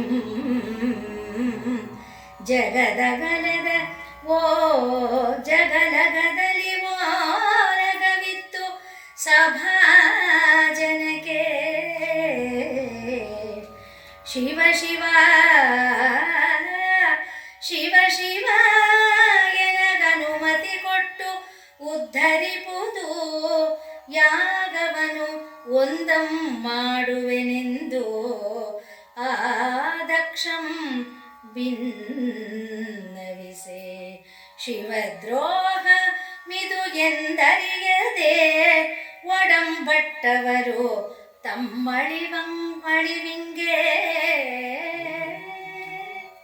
ಶಿವ ಶಿವ ಅಂತ ಈ ಪದ ತವಕದೊಳಿಂದನ್ನ ಕಾಶಿಗೆ ಇಂದೆನ್ನದೆ ಕಾಶಿಗೆ ಪಶ್ಚಿಮದಲ್ಲಿರುವ ಕನಕಲ ಎಂಬ ಒಂದು ರಮ್ಯಾಶ್ರಮದಲ್ಲಿ ಅವನು ದೊಡ್ಡದಾದ ಯಾಗಶಾಲೆಯನ್ನು ಮಾಡ್ತಾನೆ. ಜಗದಗಲ ಓಲಗ ಶಾಲೆ ಅಂತ ಹೇಳ್ತಾರೆ. ಜಗತ್ತಿನಷ್ಟು ಅಂದ್ರೆ ಉತ್ಪ್ರೇಕ್ಷಿತವಾದಂಥ ಬಹಳ ವಿಶಾಲವಾದಂಥ ಯಾಗಶಾಲೆ. ಯಾಕೆಂದರೆ ಈಗ ನಮ್ಮ ಮನೆಯಲ್ಲಿ ಒಂದು ಹೋಮವನ್ನು ಮಾಡ್ಬೇಕಾದ್ರೆ ಇಷ್ಟು ಸಣ್ಣ ಕುಂಡ ಇರುತ್ತೆ, ಇನ್ನೊಂಚೂರು ದೊಡ್ಡದಾಗಿ ಮಾಡ್ಬೇಕಾದ್ರೆ ಹೀಗೆ ನಾವು ಕರೆಯೋದೆಲ್ಲ ಇವತ್ತೊಂದು 30-40 ಜನ ಇರ್ಬೋದು ಮನೆಯೊಳಗೆ. ಆದರೆ ಅವನು ಎಲ್ಲ ಇದರಲ್ಲಿರುವಂಥ ಪಾತಾಳ, ಭೂಮಿ, ಅಂತರಿಕ್ಷದಲ್ಲಿರುವ ಎಲ್ಲರನ್ನೂ ಕರೆದಿರುವಾಗ ಅವರೆಲ್ಲರೂ ಭಾಗವಹಿಸ್ಬೇಕಾದ್ರೆ ಅದಕ್ಕೆ ಜಗದಗಲವೇ ಬೇಕು. ಆ ಒಂದು ಇದನ್ನು ಅವನು ಹೇಳ್ತಾನೆ. ಎಲ್ಲರನ್ನು ಕರೆದಾಗ ಅವರೆಲ್ಲ ಬರ್ತಾರೆ ಅಂತ ಇಲ್ಲಿ ಅದು ಅಧ್ಯಾಹಾರ. ಆಮೇಲೆ ನನಗೆ ಅನುಮತಿಯನ್ನು ಕೊಟ್ಟು ಉದ್ಧರಿಸುವುದು. ಯಾಕೆಂದರೆ ನೀವೆಲ್ಲರೂ ಬಂದಿದ್ದೀರಾ, ನನಗೆ ಈ ಯಾಗವನ್ನು ಮಾಡುವುದಕ್ಕೆ ಅನುಮತಿಯನ್ನು ಕೊಡಿ ಅನ್ನೋದ್ರ ಜೊತೆಗೆ ಸಹಕಾರವನ್ನು ಕೊಡಿ ಅಂತನ್ನೋದು ಒಂದು ಅರ್ಥವಾಗುತ್ತೆ. ಅದು ಅಂತರಂಗದ ಒಂದು ಅಪೇಕ್ಷೆ. ಯಾಗವನ್ನು ಒಂದು ಮಾಡ್ತಿದ್ದೀನಿ ಅಂತ ಅವನು ದಕ್ಷ ಭಿನ್ನವಿಸಿದಾಗ ಇಲ್ಲಿ ಕವಿ ಹೇಳ್ತಾನೆ, ಶಿವದ್ರೋಹಮಿದೆಂದು ಅರಿಯದೆ ಒಡಂಬಟ್ಟರು ಅವರು ತಮ್ಮಳಿವಿಂಗೆ. ಇವನು ಶಿವನಿಗೆ ವಿರುದ್ಧವಾಗಿ, ಶಿವನ ಮೇಲಿನ ಸೇಡಿನಿಂದ ಶಿವನು ನಾಶವಾಗಿ ತಾನು ಆ ಪದವಿಯನ್ನು ಪಡೆಯುವುದಕ್ಕೋಸ್ಕರ ಒಂದು ದುಷ್ಟ ಅಪೇಕ್ಷೆಯಿಂದ ಇದನ್ನು ಮಾಡ್ತಿದ್ದಾನೆ ಅಂತ ಅವ್ರಿಗೆ ಯಾರಿಗೂ ಗೊತ್ತಾಗಲ್ಲ. ಏಕೆಂದರೆ ಅವನು ಇದನ್ನು ಆಹ್ವಾನವನ್ನು ಕಳಿಸುವಾಗ ಯಾಗಕ್ಕೆ ಬನ್ನಿ ಅಂತ ಹೇಳಿದ್ನ ಶಿವನ ವಿರುದ್ಧವಾಗಿ ಯಾಗ ಮಾಡ್ತಿದ್ದೀನಿ ಅಂತ ಹೇಳಿಲ್ಲದೆ ಇದ್ದರಿಂದ ಅದ್ರ ಊಹೆ ಯಾರಿಗೂ ಇರೋಕ್ಕೆ ಸಾಧ್ಯ ಇಲ್ಲ. ಹಾಗಾಗಿ ಅವರು ಬಂದಿದ್ದಾರೆ ಹೇಗೆ ತಮ್ಮ ಅಳಿವಿಂಗೆ. ಯಾಕೆಂದರೆ ಈ ಮುಂದೆ ಯಾಗದಲ್ಲಿ ಬಹಳಷ್ಟು ಜನರು ನಾಶವಾಗ್ತಾರೆ, ಬಹಳಷ್ಟು ಅನಾಹುತವಾಗುತ್ತೆ. ಅದರಿಂದ ತಮ್ಮ ಅಳಿವಿಗೆ ಎಂದು ಅರಿಯದೆಯ ಅವರು ಒಡಂಬಟ್ಟರು. ಪ್ರೇಮದಿ ಯಾಗಾಭಿಘ್ನರ ಕರೆದ ಅತ್ಯಗ್ನಿಷ್ಠೋಮಗ್ನಿಷ್ಠೋಮದಿನ್ ಅತಿರಾತ್ರ ದಿನಪ್ತೋರ್ಯೋಮಾದಂ ಷೋಡಶ ವಿಶ್ರುತಯಾಗಂಗಳುಳ್ ಆವುದು ಲೇಸಾದುದು ಲೇಸಾದುದನು ಕಾಮಿಸಿ ತೊಡಗುವುದು ಎಂದೆನಲ್ ಅವರ ಅತ್ಯಗ್ನಿಷ್ಠೋಮವನು ಯನೆ ಯಜ್ಞದ್ರವ್ಯವ ತರಹೇಳ ಯಜ್ಞದ್ರವ್ಯವತರ ಹೇಳು ಆ ಭೂಮಿಯ ಶೋಧಿಸಿ ಶಾಲಾ ವೇದಿಕೆಗೊಂಡು ಅಂಗಳ ಮಾಡಿಸಿ ತೊಡಗಿದನು.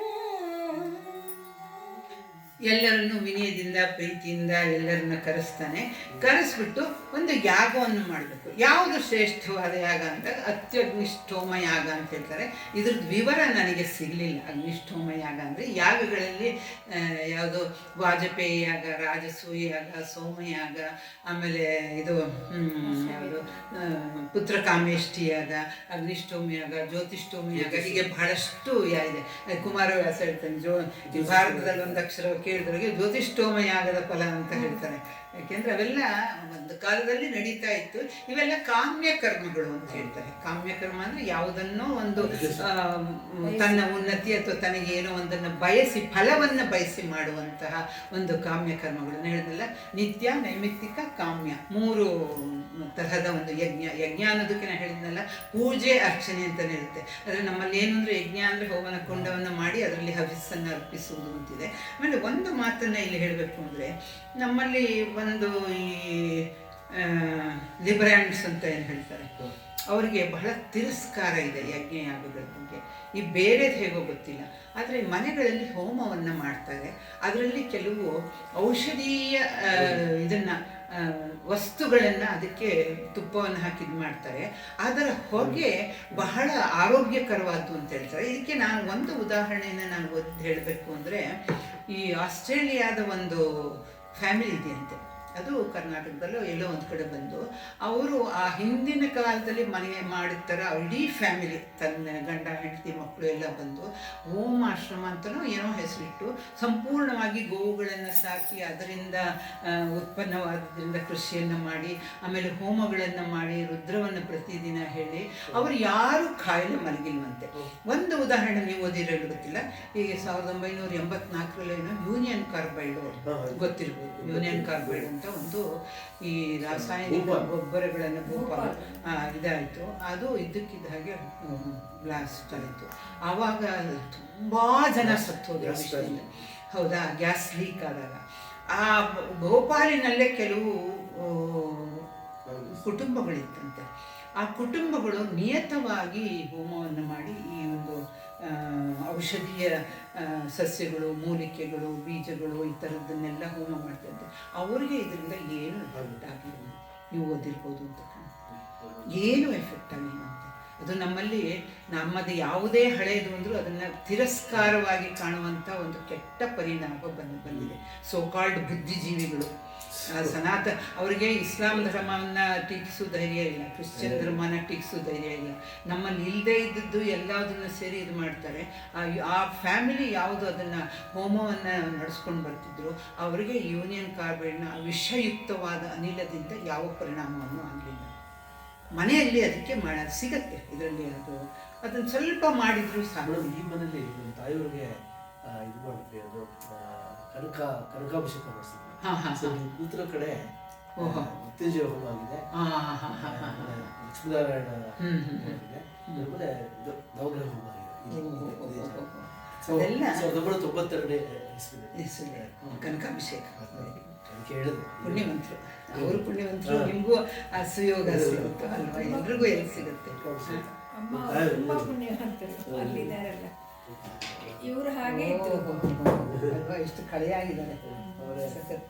ಅವ್ರಿಗೆ ಮಾಡಿಸಿದೆ. ಅದು ಅವ್ರಿಗೆ ಏನಾದ್ರು ನಮಗೆ ಹೆಣ್ಮಕ್ಳು ಅಂದರೆ ನಮ್ಗೆ ಹೆಣ್ಮಕ್ಳು ಮಾಡ್ಬೋದಾ ಅಂತ. ಅಂದರೆ ನಾನು ಹೆಣ್ಮಕ್ಳು ಅಲ್ಲ, ಅದು ಅನುಚಾನವಾಗಿ ಏನು ಅಂದ್ರೆ ಹಿರಿಮಗನ ಹಿರಿಮಗನ ಹಿರಿಮಗ ಅಂತ. ಆದ್ರೆ ಯಾಕೆ ಹೆಣ್ಮಕ್ಳಿದ್ರೆ ಯಾಕೆ ಮಾಡಬಾರ್ದು ಅಂತ ಹೇಳಿದ್ರು. ಸುಬ್ರಾಯ್ ಶರ್ಮಾ ಬಂದಿದ್ರು. ನಾನು ಅದಕ್ಕೆಲ್ಲ ಈಗ ಸುಬ್ರಾಯ್ ಶರ್ಮಾನೇ ಬಂದಿದ್ರು, ಇಲ್ಲೇ ಕೂತಿದ್ರು. ಸುಬ್ರಾಯ್ ಶರ್ಮಾ ಅವರೇ ಬಂದ್ಬಿಟ್ಟು ನನಗೂ ಹೆಣ್ಮಕ್ಳು ಯಾಕೆ ಅವ್ರಿಗಿಬ್ರು ಹೆಣ್ಣು ಅವರೇ ದೇವ್ರು ಕೊಟ್ಮೇಲೆ ಒಬ್ಬ ಕೊಟ್ರು. ಅದನ್ನ ನಾನು ನೋಡಿದ್ದೀನಿ. ಹಿಂದೆಲ್ಲ ಅದನ್ನ ಬಹಳ ಸ್ಟ್ರಿಕ್ಟ್ ಆಗಿ ನಡೆಸ್ತಾ ಇದ್ರು. ಹಿರಿಮಗನ ಹಿರಿಮಗ ಹುಟ್ಟಿದಾಗ, ಆ ಮೊಮ್ಮಗು ಹುಟ್ಟಿದಾಗ ಅವರಿಂದ ಆಮೇಲೆ ಕನಕಾಭಿಷೇಕವನ್ನು ಸಾಧಾರಣ ಗಂಡಸರಿಗೆ ಮಾಡ್ತಾ ಇದ್ರು, ಹೆಂಗಸರಿಗೆ ಮಾಡ್ತಾ ಇಲ್ಲ. ಈಗೆಲ್ಲ ಅದೆಲ್ಲ ಹೆಂಗಸರನ್ನೆಲ್ಲ ಪಕ್ಕಕ್ಕೆ ತಳ್ಳಿದ್ದೆ. ಅವ್ರಿಗೆ ಯಾವ ಶಾಂತಿನೂ ಇಲ್ಲ. 60 ವರ್ಷ ಶಾಂತಿ, 70 ವರ್ಷ ಶಾಂತಿ, ಇವ್ರ ಪಕ್ಕದಲ್ಲಿ ಇವ್ರು ಕೂತ್ಕೊಂಡು ಮಾಡೋದು ಅಷ್ಟೇ. ಹಾಗೆಲ್ಲ ನಮ್ಮಲ್ಲಿ ತುಂಬಾ ನಿಕೃಷ್ಟವಾಗಿ ಹೆಣ್ಣಿಗೆ ಯಾವ ಅಸ್ತಿತ್ವನೂ ಇರಲಿಲ್ಲ. ಆಮೇಲೆ ಈಗ 60 ವರ್ಷ ಶಾಂತಿ. ನಮ್ಮ ಫ್ರೆಂಡ್ ನನ್ನ ತಂಗಿ ಫ್ರೆಂಡ್ ಅವರೇ 60 ವರ್ಷ ಶಾಂತಿ ಮಾಡಿಕೊಂಡ್ರು. ಅದರಿಂದ ಈ ಕನಕಾಭಿಷೇಕನೂ ನಾನು ನೋಡಿದ್ದೀನಿ, ಹೆಂಗಸರಿಗೂ ಮಾಡೋದನ್ನು ನಾನು ನೋಡಿದ್ದೀನಿ. ಅದು ಒಂಥರ ಮಾತೃಸ್ಥಾನವನ್ನು ಸರಿಯಾದ ರೀತಿಯಲ್ಲಿ ಗುರುತಿಸುವಂಥ ಸಂಸ್ಕಾರ. ಮತ್ತೆ ಅದು ಯೋಗ ಎಲ್ರಿಗೂ ಸಿಗಲ್ಲ. ಮತ್ತೆ ಇಲ್ಲ, ನಮ್ಮಲ್ಲಿ ಉನ್ನತವಾದ ಭಾವನೆ ಇದೆ. ಇದು ಈ ನಡು ಕಾಲದಲ್ಲಿ ಯಾವಾಗ ಈ ಮುಸ್ಲಿಮರ ಒಂದು ಇದು ಜಾಸ್ತಿ ಆಗೋಯ್ತು, ಅವಾಗ ನಮ್ಮ ಅವಳು ಕಾಮುಕರು. ಅವ್ರಿಗೆಲ್ಲ ಮಕ್ಕಳು ಹುಟ್ಟಿಸೋದು ಅಂದ್ಬಿಟ್ಟು ಇನ್ನೇನು ಕೆಲಸ ಇಲ್ಲ ಅವ್ರಿಗೆ. ಆಗ ನಮ್ಮ ಹೆಣ್ಮಕ್ಳು ಸೇಫ್ ಆಗಿರಲಿಲ್ಲ ಅಂತೇಳಿ ಈ ಇದ್ರ ಪದ್ಧತಿ, ಗುಂಗಟ್ಟು ಪದ್ಧತಿ, ಮನೆಯೊಳಗೆ ಇರೋದು, ವಿದ್ಯಾಭ್ಯಾಸ ಇದು ಮಾಡದೇ ಇರೋದು, ಅವ್ರನ್ನ ಹೊರಗಡೆ ಕಳಿಸಿದ್ರೆ ಎತ್ಕೊಂಡು ಹೊಟ್ಟೋಗೋದು. ತುಂಬ ಅವರುಗಳಿಂದ ನಡೆದಿರೋದು ಅಂತಿದ್ದಾಗಲ್ಲ. ಆದರೆ ಅವ್ರನ್ನ ಮುಚ್ಚಿಟ್ಕೋತಾರೆ, ನಮ್ಮ ಮಗಳು ತುಂಬ ಮುಚ್ಚಿಟ್ಕೋತಾರೆ. ಯಾಕೆಂದರೆ ಓಟ್ ಸಿಗಲ್ಲ.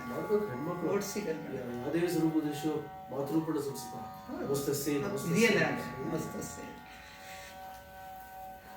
ಹಾಗೆ ಅವನು ಅಗ್ನಿಷ್ಠೋಮ ಯಾಗವನ್ನು ಮಾಡಿ ಅಂತ ಹೇಳಿದಾಗ ಯಜ್ಞ ದ್ರವ್ಯವನ್ನೆಲ್ಲ ಅದಕ್ಕೆ ಬೇಕಾದ್ದು ತುಂಬ ಲಿಸ್ಟ್ ಇರುತ್ತೆ, ಅದಕ್ಕೆ ಬೇಕಾದ್ದೆಲ್ಲ ಅದೆಲ್ಲ ತರಿಸಿ ಆಮೇಲೆ ಭೂಮಿಯನ್ನು ಶೋಧಿಸಬೇಕು. ಭೂಮಿಯನ್ನು ಯಾಕೆ ಶೋಧಿಸ್ತಾರೆ ಅಂತಂದರೆ, ಈಗ ಭೂಮಿ ಮುನ್ನ ಶತಕೋಟಿ ರಾಯರಾಳಿದ ನೆಲವ ತನ್ನದೆಂದಂತ ಶಾಸನವ ಬರೆಸಿ ಅಂತ ಹೇಳಿ ಕನಕದಾಸರು ಒಂದು ಕಡೆ ಹೇಳ್ತಾರೆ. ಈಗ ಕೆಲವು ವರ್ಷಗಳಿಂದ ಇದು ನಮ್ಮದು ಆದರೆ ನೂರಾರು ಸಾವಿರಾರು ವರ್ಷಗಳಿಂದ ಯಾರದ್ದು ಗೊತ್ತಿಲ್ಲ, ಯಾರ್ಯಾರು ಆಳಿದ್ದಾರೆ ಗೊತ್ತಿಲ್ಲ, ಎಲ್ಲೆಲ್ಲಿ ಏನೇನಿರುತ್ತೆ ಗೊತ್ತಿಲ್ಲ. ಭೂಮಿಯ ಒಳಗೆ ಅಲ್ಲಿ ಇದಿರಬಹುದು, ಮೂಳೆ ಇರ್ಬೋದು, ಮತ್ತೊಂದಿರ್ಬೋದು, ಅಥವಾ ಯಾರೋ ಏನೋ ಮಂತ್ರ ತಂತ್ರ ಅಥವಾ ಮಾಟ ಮಾಡಿಸಾಗಿರ್ಬೋದು. ಅದಕ್ಕೆ ಅವೆಲ್ಲವನ್ನು ಶುದ್ಧಿ ಮಾಡುವುದಕ್ಕೋಸ್ಕರ ಈಗ ಮನೆ ಗ್ರೌಂಡ್ ನಾವು ಇದನ್ನು ಮನೆ ಕಟ್ಟಬೇಕಾದ್ರೂ ಈ ಭೂಮಿ ಪೂಜೆ ಅಂತ ಮಾಡೋದು ಅದಕ್ಕೋಸ್ಕರ. ಭೂಮಿ ಪೂಜೆ ಮಾಡಿದೆ ಯಾಕೆಂದರೆ ಹೇಳಿದ್ನಲ್ಲ, ನಮ್ಮದಲ್ಲ ಇದು, ಮುನ್ನ ಶತಕೋಟಿ ರಾಯರು ಆಳಿದನೆಲ್ಲ ಇದು ಲಕ್ಷಾಂತರ ವರ್ಷಗಳಿಂದ.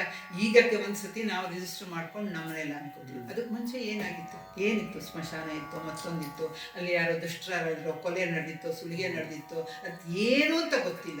ಅದರ ಒಂದು ಪಾಪದ ಒಂದು ಶೇಷ ಆ ಭೂಮಿಯಲ್ಲಿ ಇರುತ್ತೆ.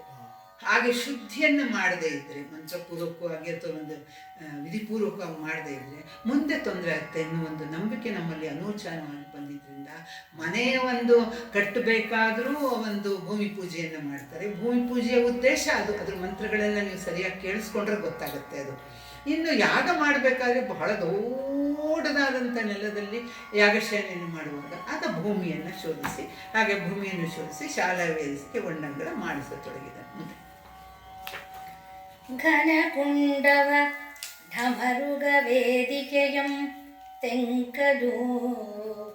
ತೆಂಕಲುದನು ನಿಭವರ್ತುಳಮಂ ಮೂಡಲು ಪಡುವಲು ಚೌಕಮನನು ವರ್ತಿಸಿ ಮುಂದೆ ಹವಿದ್ವಾನ ಸರಸ್ಯುಂ ಸುದೇವಯಜನಯೂಪವನು ಎಲೆ ವಿನುತ ಪ್ರಾಪ್ತ ಸೌಮುನಿ ಪತ್ನಿ ಸದನವೆಂದೆನಿಸುವ ಶಾಲಾ ಗರ್ಭಿತ ಶಾಲಿಯ ಕೈಗೈಗೆನು ಜನದಳಿವಿನ ಗತಿವ ದೇಹದ ರಸಿತಿವನೆ ಗೈವಂತೆ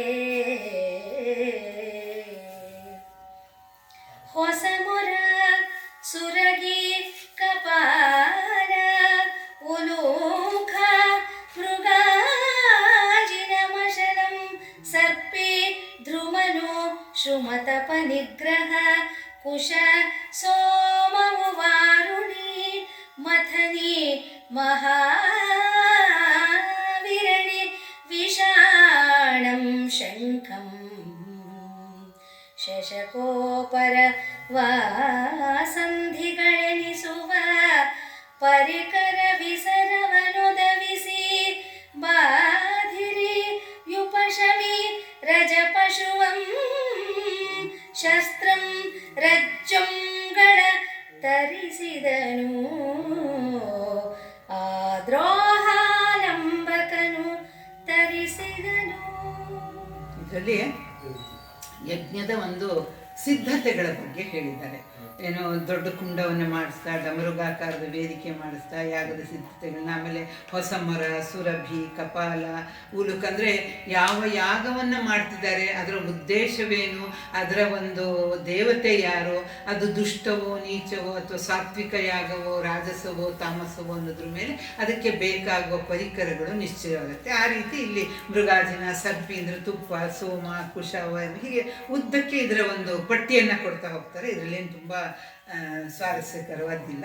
ಹಾಗೆ ಹೋತೃ, ಸದಸ್ಯ, ಬ್ರಹ್ಮ, ದ್ವಯಂ, ಅದಕ್ಕೆ ಯಾರ್ಯಾರ ಯಾಗಕ್ಕೆ ಬೇಕಾದ ಎಲ್ಲ ಸಿದ್ಧತೆಗಳನ್ನು ಮಾಡಿ ತನ್ನ ಮರಣದ ಸಿದ್ಧತೆಯನ್ನು ತಾನೇ ಮಾಡಿಕೊಳ್ತಿದ್ದಾನೇನೋ ಅನ್ನುವಂತಹ ರೀತಿಯಲ್ಲಿ.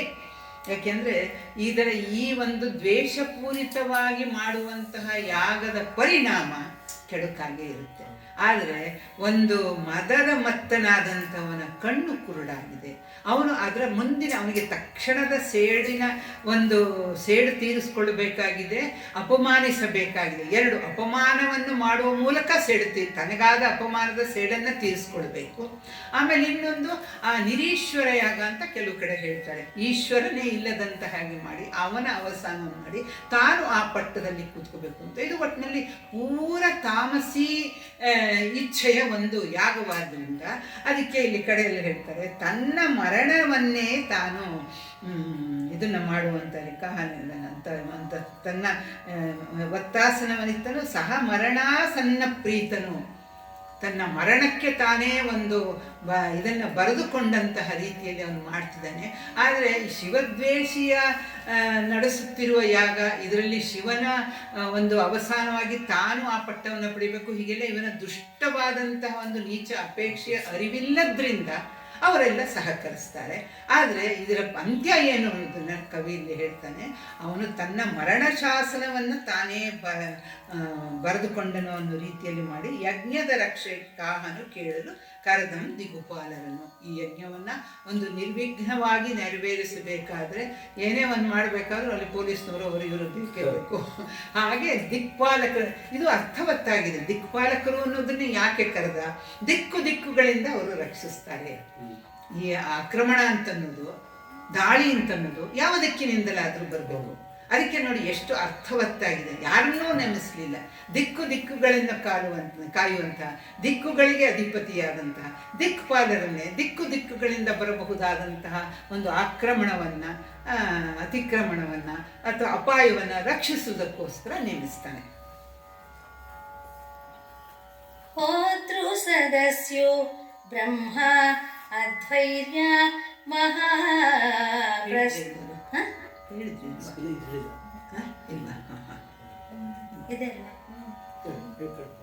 ಹೋತೃ ಸದಸ್ಯೋ ಬ್ರಹ್ಮಾದ್ವೈರ್ಯ ಮಹಾಪ್ರಸ್ತೋತ್ರ ಸುತುಷ್ಟಾಗ್ನಿ ಧನುರ್ವ್ಯಾಜ್ಯ ವಾಕುಸ್ತೋತ್ರ ಪ್ರತಿಹತ್ಯೋ ಸುಮೈತ್ರಾವರನಾರದುಗಾತೃಂ ನೆಷ್ಟುಂ ನೇತ್ರವನು ಹೋತೃ ಬ್ರಹ್ಮಾಂಶುಗಳೆನಿಸುವ 16ಕ್ಕೆ ಒತ್ತು ಆಸನವಿತ್ತನು. ಸಹ ಮರಣಾಸನ್ನ ಪ್ರೀತನು ಯಜ್ಞದ ರಕ್ಷೆಗೆ ಕಾಹನು ಹೇಳಲು ಕರೆದಂದು ದಿಗುಪಾಲರನು.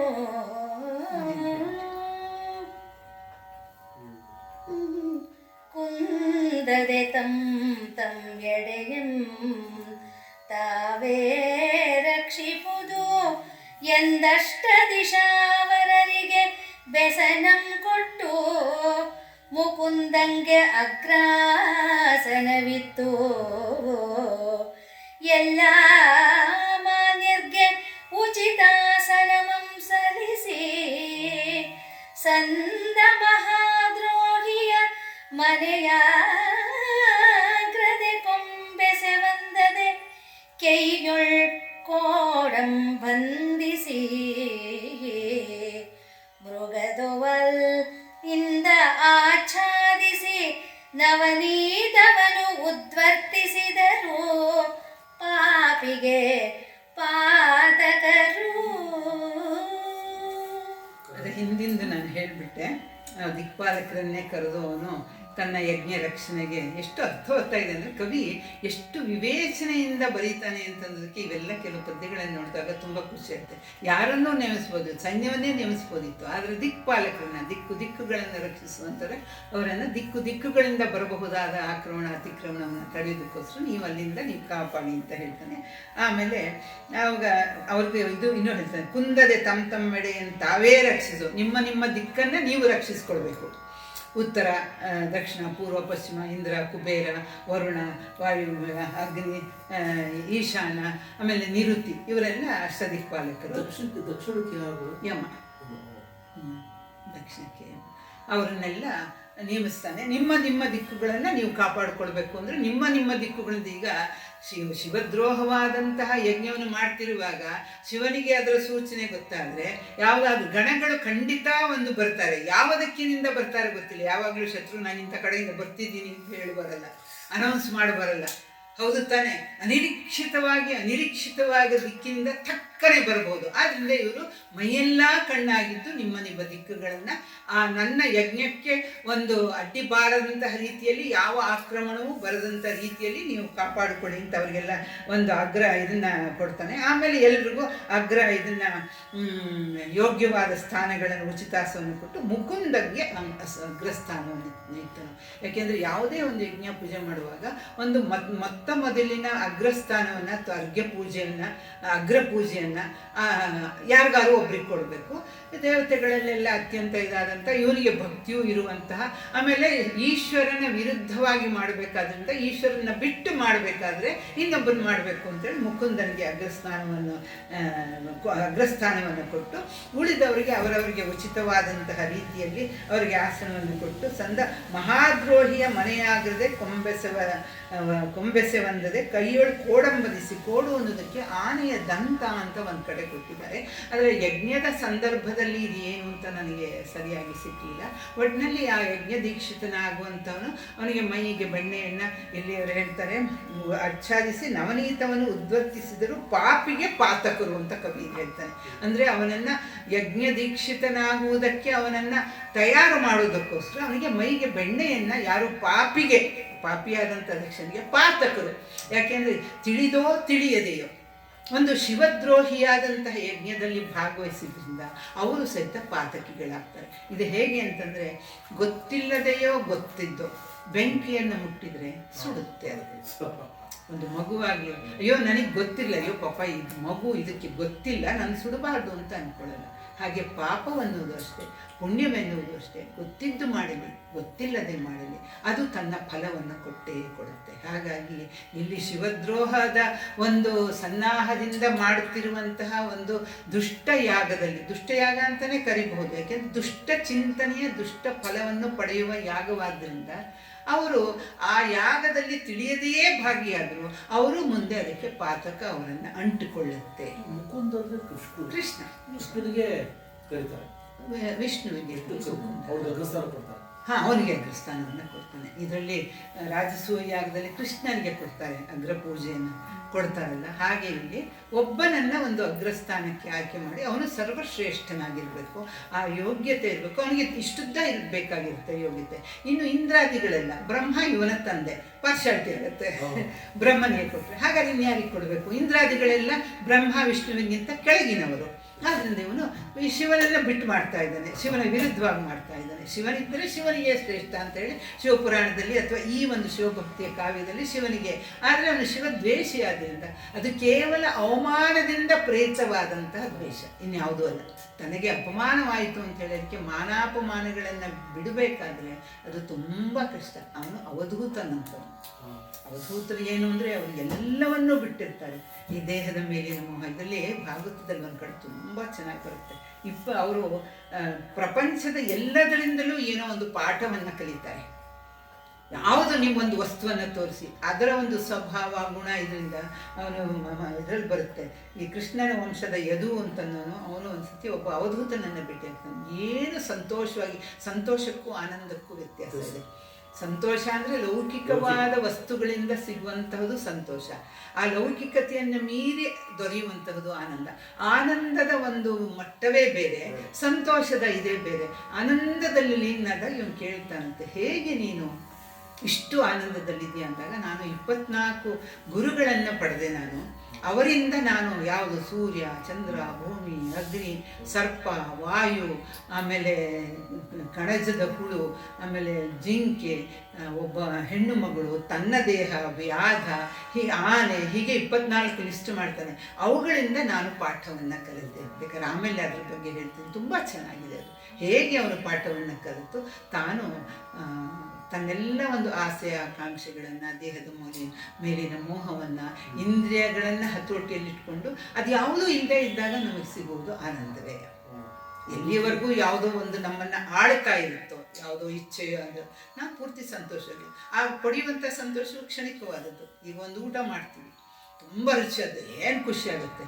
ಆದರೆ ಅದನ್ನು ಜಾಸ್ತಿ ತಿಂದರೆ ಅದೇ ದುಃಖಕ್ಕೆ ಕಾರಣ, ಅಜೀರ್ಣವಾದ. ಆದರೆ ಯಾವುದು ಈ ಥರ ಲೌಕಿಕವಾದ ಯಾವುದೂ ನಮಗೆ ಶಾಶ್ವತವಾದ ಆನಂದವನ್ನು ಕೊಡಲ್ಲ. ಭಗವಂತನ ಮೇಲಿನ ಪ್ರೀತಿಯೊಂದೇ, ಭಕ್ತಿಯೊಂದೇ, ಅದು ಒಂದು ತರಹ ಭಗವದುನ್ಮಾದ ಅಂತ ಹೇಳ್ತಾರೆ, ಇಂಟಾಕ್ಸಿಕೇಶನ್, ಭಗವಂತನ ಇಂಟಾಕ್ಸಿಕೇಶನ್. ಅದರಲ್ಲಿದ್ದವರಿಗೆ ಈ ಲೌಕಿಕವಾದ ಯಾವುದೂ ಅವರನ್ನು ತಟ್ಟುವುದಿಲ್ಲ. ಹಾಗೆ ಇಲ್ಲಿ ಅಂದರೆ ಇದನ್ನ ಒಂದು ಸಾಂದರ್ಭಿಕವಾಗಿ ಹೇಳಿದೆ. ಇಲ್ಲಿ ಅವನು ಎಲ್ಲರನ್ನು ಉದ್ಧರಿಸಿದ ಆ ಪಾಪಿಗೆ ಈ ಪಾತಕರು ಗೊತ್ತಿಲ್ಲದಾಗಲಿ ಗೊತ್ತಿಲ್ಲದಾಗಲಿ ಇದರ ಒಂದು ಉದ್ದೇಶ ಕೆಟ್ಟದಾದ್ದು, ಇದರ ಪರಿಣಾಮ ಕೆಟ್ಟದಾದ್ದು.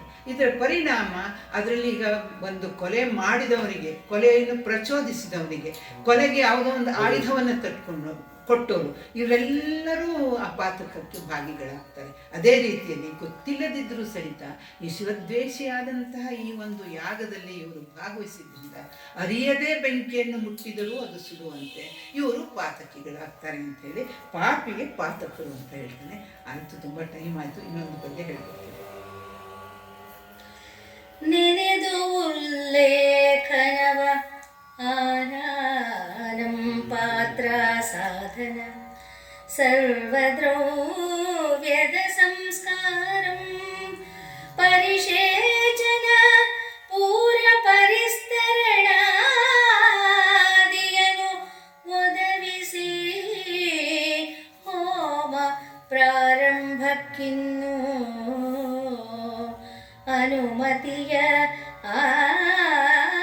ಮುನಿವರರೆಲ್ಲಂ ಬಂದರೆ ನೋಡನೆ ನೋಡಿದ ದೀಜಿ ಮುನೀಶ್ವರನಿಲ್ಲ ಎನೆ ಚರರನು ತಾನಟ್ಟಿದ ಕರೆತ ಹೋಗು ಎಂದು ಉರೆಬೆಟ್ಟರಿಯೇ ಮೃತ್ಯುವ ಕರೆವಂತೆ. ಇನ್ನೇನು ಪ್ರಥಮ ಓಂಕಾರವನ್ನು ಮಾಡಿ ಯಾಗವನ್ನು ಶುರು ಮಾಡಬೇಕು. ಆಗ ಒಂದು ಸತಿ ಅವನು ಕೇಳ್ತಾನೆ, ಎಲ್ಲರೂ ಬಂದಿದ್ದಾರೆ ತಾನೆ, ಎಲ್ಲ ಮುನಿಗಳು ತಾನು ಯಾರ್ಯಾರು ಉದ್ದೇಶ ಇಟ್ಟುಕೊಂಡು, ಅದು ಮುಖ್ಯ, ತಾನು ಉದ್ದೇಶಿಸಿದ ಇವನೊಬ್ಬನೇ ಬಿಟ್ಟು ಶಿವ ಅವನ ಪತ್ನಿಯಾದಂಥ ತನ್ನ ಮಗಳನ್ನು ಆಮೇಲೆ ಶಿವನ ಗಣಗಳನ್ನು ಎಕ್ಸ್ಕ್ಲೂಡಿಂಗ್ ಬಿಟ್ಟು ಉಳಿದವರೆಲ್ಲ ಅದು ಅಧ್ಯಾಹಾರ ಅಂತ ಹೇಳಿದಾಗ, ಯಾಕೆಂದರೆ ಪ್ರಮುಖರಾದ ಮುನಿಗಳಲ್ಲಿ ಹೆಸರು ಗೊತ್ತಾಗುತ್ತೆ. ಅವರೆಲ್ಲ ನೋಡ್ತಾರೆ ದದೀಚಿ ಮುನಿ ಬಂದಿಲ್ಲ. ದದೀಚಿ ಬಹಳ ನಮ್ಮ ಪುರಾಣಗಳಲ್ಲಿ ಬರುವಂಥ ಬಹಳ ಒಬ್ಬ ಶ್ರೇಷ್ಠನಾದಂಥ ಮಹಾ ತ್ಯಾಗಮಯಿಯಾದಂತಹ ಒಬ್ಬ ಮುನಿ. ಅವನ ಕಥೆಯನ್ನು ನಾನು ನಾಳೆ ಹೇಳ್ತೀನಿ. ಅವರು ಬಂದಿಲ್ಲ ಅಂತ ಹೇಳಿದಾಗ, ಹಾಗಾದರೆ ಅವನನ್ನು ಕರ್ಕೊಂಡು ಬನ್ನಿ ಅಂತ ಹೇಳಿ ತನ್ನ ಸೇವಕರನ್ನು ಕಳಿಸ್ತಾನೆ. ಯಾಕೆ ಅವನಿನ್ನೂ ಬಂದಿಲ್ಲ, ಕರ್ಕೊಂಬನ್ನಿ ಅಂತ ಕಳಿಸ್ತಾನೆ. ಇದನ್ನು ಕವಿ ಹೇಳ್ತಾನೆ, ಅಟ್ಟಿದನು ಕರೆತಾ ಹೋಗೆಂದು ಊರೇ ಬೆಟ್ಟರಿಯ ಮೃತ್ಯುವಮ್ಮು ಕರೆವಂತೆ. ತನ್ನ ಮೃತ್ಯುವನ್ನು ತಾನೇ ಕರೆದುಕೊಳ್ಳುವಂತಹ ರೀತಿಯಲ್ಲಿ ದದೀಚಿ ಮುನಿಗೆ ಒಂದು ಕರೆಯನ್ನು, ಆಹ್ವಾನವನ್ನು ಕಳಿಸ್ತಾನೆ ತ್ವರೆಯಿಂದ ದಕ್ಷ ಬ್ರಹ್ಮ. ಇಲ್ಲಿಗೆ ಇವತ್ತಿನ ಒಂದು ಕಾರ್ಯಕ್ರಮವನ್ನು ಮುಗಿಸ್ತಾ ಇದ್ದೀವಿ. ಸ್ವಲ್ಪ ಜಾಸ್ತಿ ಆಯಿತು ಅಂತ ಚೆನ್ನಾಗಿತ್ತು, ಭಾಳ ಚೆನ್ನಾಗಿತ್ತು. ಧನ್ಯವಾದಗಳು. ದಕ್ಷಯಜ್ಞ ಮಂಟಪೇ ವಿಜೃಂಭಿತಾ ಕೋಪಾಯ ಸುರಗಣ ಋಷಿಗಣ ಗರ್ವಹರಾಯ ದಕ್ಷ